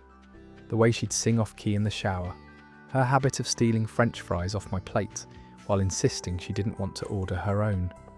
The fight we had about whether to adopt a dog and how we'd compromised by volunteering at an animal shelter together. Every memory I could access I documented, desperately trying to preserve something of her, even if only in written form. I've tried to find rational explanations. Maybe I experienced some kind of extremely vivid, recurring dream that I've confused with reality. Maybe I had a relationship with someone else entirely and I'm misremembering her name and appearance. Maybe this is early onset dementia or some rare neurological condition that hasn't been detected yet. But none of these explanations feel adequate to the experience I'm having. The explanation I keep coming back to, as impossible as it sounds, is that I somehow shifted into a parallel reality, a version of my life that's identical in almost every way to the one I remember, except that in this version, Kara never existed. Maybe in my original timeline we were together. We had all those experiences, we were building a life, and then something happened, some quantum fluctuation or cosmic accident, and my consciousness slipped sideways into this adjacent reality where I'm alone and always have been. If that's true, it means there might be another version of me still existing in that other timeline, still with Kara, unaware that this version of him has lost everything. And it means I'm stuck here, mourning a real relationship with a real person, but trapped in a reality where none of it ever happened and I have no way to prove it did. 6 weeks later, the memories are still as vivid as ever. They haven't faded or become uncertain the way false memories supposedly do over time. I can still close my eyes and see Kara's face perfectly, hear her voice, feel the specific warmth of her hand in mine. But I've had to accept that whatever the truth is about what happened, I'm living now in a version of reality where she's not here and never was. And no amount of insisting otherwise will change that. I still catch myself reaching for my phone to text her, or turning to tell her something before remembering she's not there. I see someone with auburn hair in public, and my heart leaps for a second before I remember that the person I'm looking for doesn't exist in this world. I'm haunted by the ghost of someone everyone tells me was never real, grieving a relationship that according to all evidence never happened, remembering a love story that has no witnesses and no proof. That story reminds us that our memories, no matter how vivid and detailed, might not always align with the reality we currently inhabit, and that the most devastating loss might be loving someone who the world insists never existed at all. Our next story comes from someone who discovered that a song they remembered from their childhood, complete with specific lyrics and melody, has no record of ever existing, and their search for it led them down a disturbing rabbit hole about the nature of collective memory. I'm 26 years old, and for most of my life, I've had this song stuck in my head. Not constantly, but it surfaces periodically, usually when I'm doing mindless tasks like washing dishes or driving. It's a children's song, the kind you'd hear on educational TV programs in the late 90s or early 2000s. I have such clear memories of this song from when I was maybe 5 or 6 years old, watching it on a show that I was convinced was either Sesame Street or some similar program. The song was about counting, with this really catchy melody and a distinctive chorus that went something like 1, 2, 3, 4, counting up, and so much more. 5, 6, 7, 8. Numbers are really great. The tune was upbeat and repetitive, in that way kids' songs are, designed to be memorable and educational. What makes this significant is that, about 4 months ago, I was talking with my girlfriend about childhood nostalgia, and I mentioned this song. I started humming the melody and singing some of the lyrics, and she gave me this blank look. She said she'd never heard anything like that before. I was surprised because she's exactly my age and grew up watching the same kinds of shows I did. I figured maybe it was just from a program she hadn't watched, so I decided to look it up online to show her. That's when everything got strange. I started searching for the song using every combination of keywords I could think of. I searched the lyrics, I described the melody, I looked through databases of children's educational songs from the 90s and early 2000s. Nothing. I found plenty of counting songs, but none that matched what I remembered. I checked Sesame Street episode guides and song lists. I looked through catalogues of songs from other educational programs like Barney, Blue's Clues, The Big Comfy Couch, all the shows I'd watched as a kid. The song I remembered wasn't among any of them. I expanded my search, thinking maybe I was misremembering which show it was from. I went through obscure educational programs, regional children's shows, even international programs that had been translated and aired in the US. I spent hours going down internet rabbit holes, clicking through old forums and archived websites about children's television. The song I remembered so clearly simply didn't exist anywhere in any searchable record. My girlfriend suggested maybe I was combining elements from different songs in my memory, creating a composite that felt like one cohesive piece, but was actually fragments of several different things. This is apparently something brains do, blending memories together until the fabricated version feels more real than the actual separate components. But I was certain this was a single, specific song. I could remember not just the melody and main lyrics, but the whole structure of it. There were verses about different numbers, each with its own little story or lesson. The number 4 verse was about a square having 4 sides. The number 7 verse involved days of the week. It was too coherent and complete to be an accidental mashup of different songs. I decided to ask my older sister if she remembered the song. She's 4 years older than me, so she would have been around 9 or 10 when I was watching these shows, old enough to have clear memories of that time period. I called her and started describing the song, even singing parts of it for her. She was quiet for a moment, and then she said she actually did remember something like that. Her memory was hazier than mine since she'd been less interested in kids' shows by that age, but she confirmed that the melody I was singing seemed familiar, and she had a vague recollection of a counting song that matched the general description I was giving. I felt vindicated. I wasn't making this up or confusing different memories. Someone else remembered it too, even if not as clearly as I did. But when I asked her if she knew what show it was from, or could help me find it online, she had the same problem I did. She searched her memory and couldn't pin down which specific program it had been on. And when she tried searching for it herself, she ran into the same dead ends. Over the next few weeks, I became somewhat obsessed with finding this song. It bothered me deeply that something I remembered so vividly, something my sister also had some memory of, couldn't be found anywhere. I joined online forums dedicated to 90s nostalgia and lost media. I posted detailed descriptions of the song, asking if anyone else remembered it. I got a few responses from people saying it sounded vaguely familiar, but no one could provide any concrete information about where it was from or how to find it. Then something strange started happening. I got a private message from someone on one of these forums, someone using a throwaway account with no post history. They said they definitely remembered the song I was describing, remembered it very clearly in fact, and they'd also been trying to find it for years with no success. They described details about the song that I hadn't mentioned in my post, details that matched my own memories perfectly. The way the number 3 verse involved a triangle, the visual of cartoon numbers dancing across the screen during the chorus, the fact that the song appeared to be performed by a male voice, kind of gentle and encouraging rather than overly enthusiastic. We started comparing notes, trying to figure out where we might have both seen this song. We were from different parts of the country, so if it had been a regional show, it would have had to have fairly wide distribution.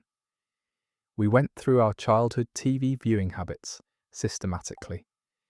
It turned out we'd watched many of the same programs, but we couldn't narrow down which one would have featured this particular song. Over the course of our conversation, 3 more people reached out to me, all saying they remembered the song too. Each of them described it independently in ways that aligned with my memories and with each other's descriptions. We created a small group chat, 5 people total, all around the same age, all with clear memories of this song that apparently didn't exist in any official record. We started investigating more seriously, treating it like a mystery to be solved. One person suggested maybe it had been from a local public access show that hadn't been widely distributed or archived, but that didn't explain why all 5 of us from different states remembered it.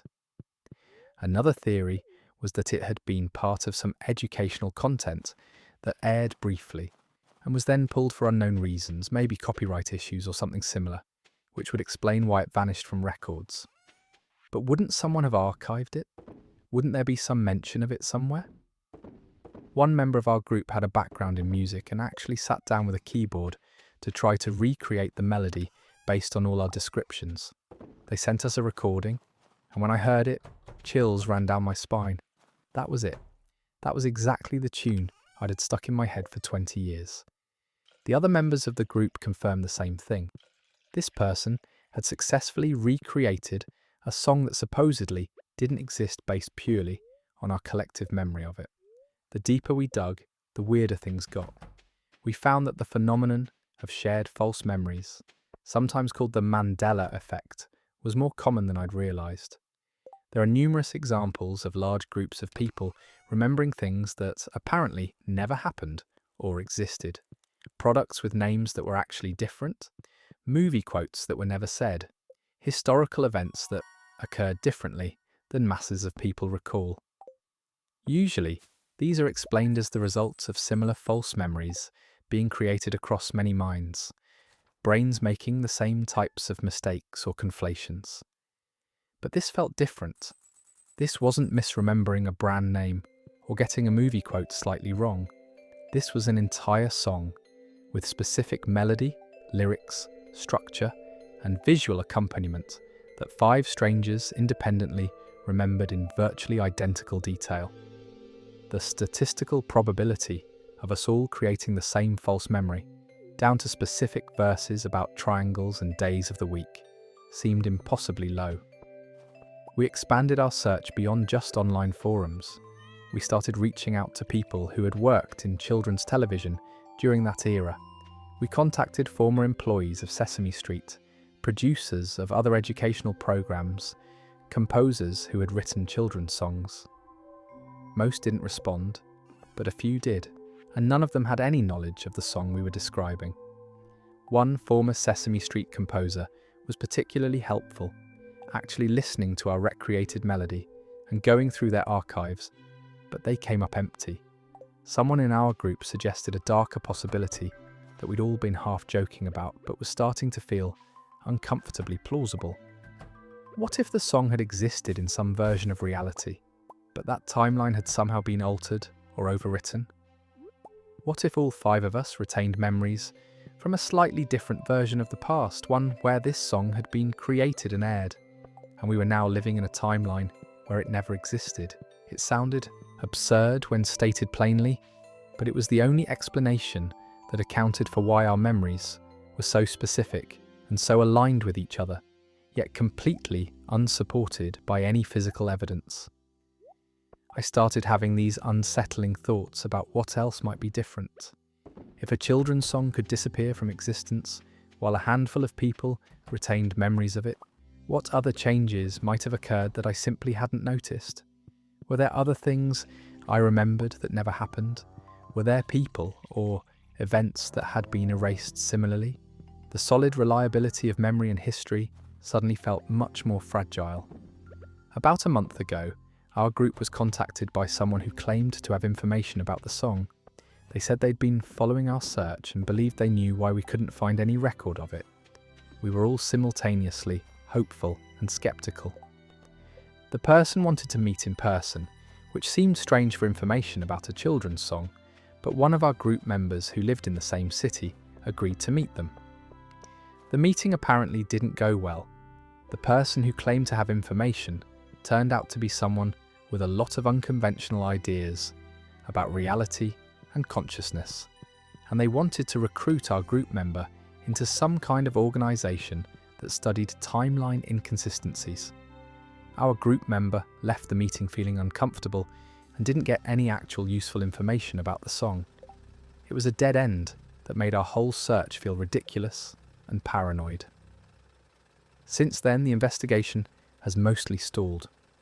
We still occasionally discuss the song in our group chat, and we've added a few more people who claim to remember it, but we're no closer to finding any concrete evidence of its existence. The melody still pops into my head sometimes, and I'll find myself humming it while going about my day. Each time, I'm struck by how impossible it seems that something so present in my memory could be so completely absent from the documented world. I've mostly accepted that I'll never get a satisfying answer about this. Either we've all created an incredibly detailed shared false memory through some psychological mechanism I don't understand, or we're remembering something from a version of history that no longer exists in the timeline we currently inhabit. Both explanations seem impossible in their own way, but the song remains, preserved perfectly in my mind and in the minds of these strangers I've connected with, a ghost of something that maybe once was real, but has been erased from everything except our memories. That story reminds us that collective memory, even when shared among multiple people with consistent details, might not always be reliable evidence of something's existence, and that the past might be less fixed and documentable than we assume it to be.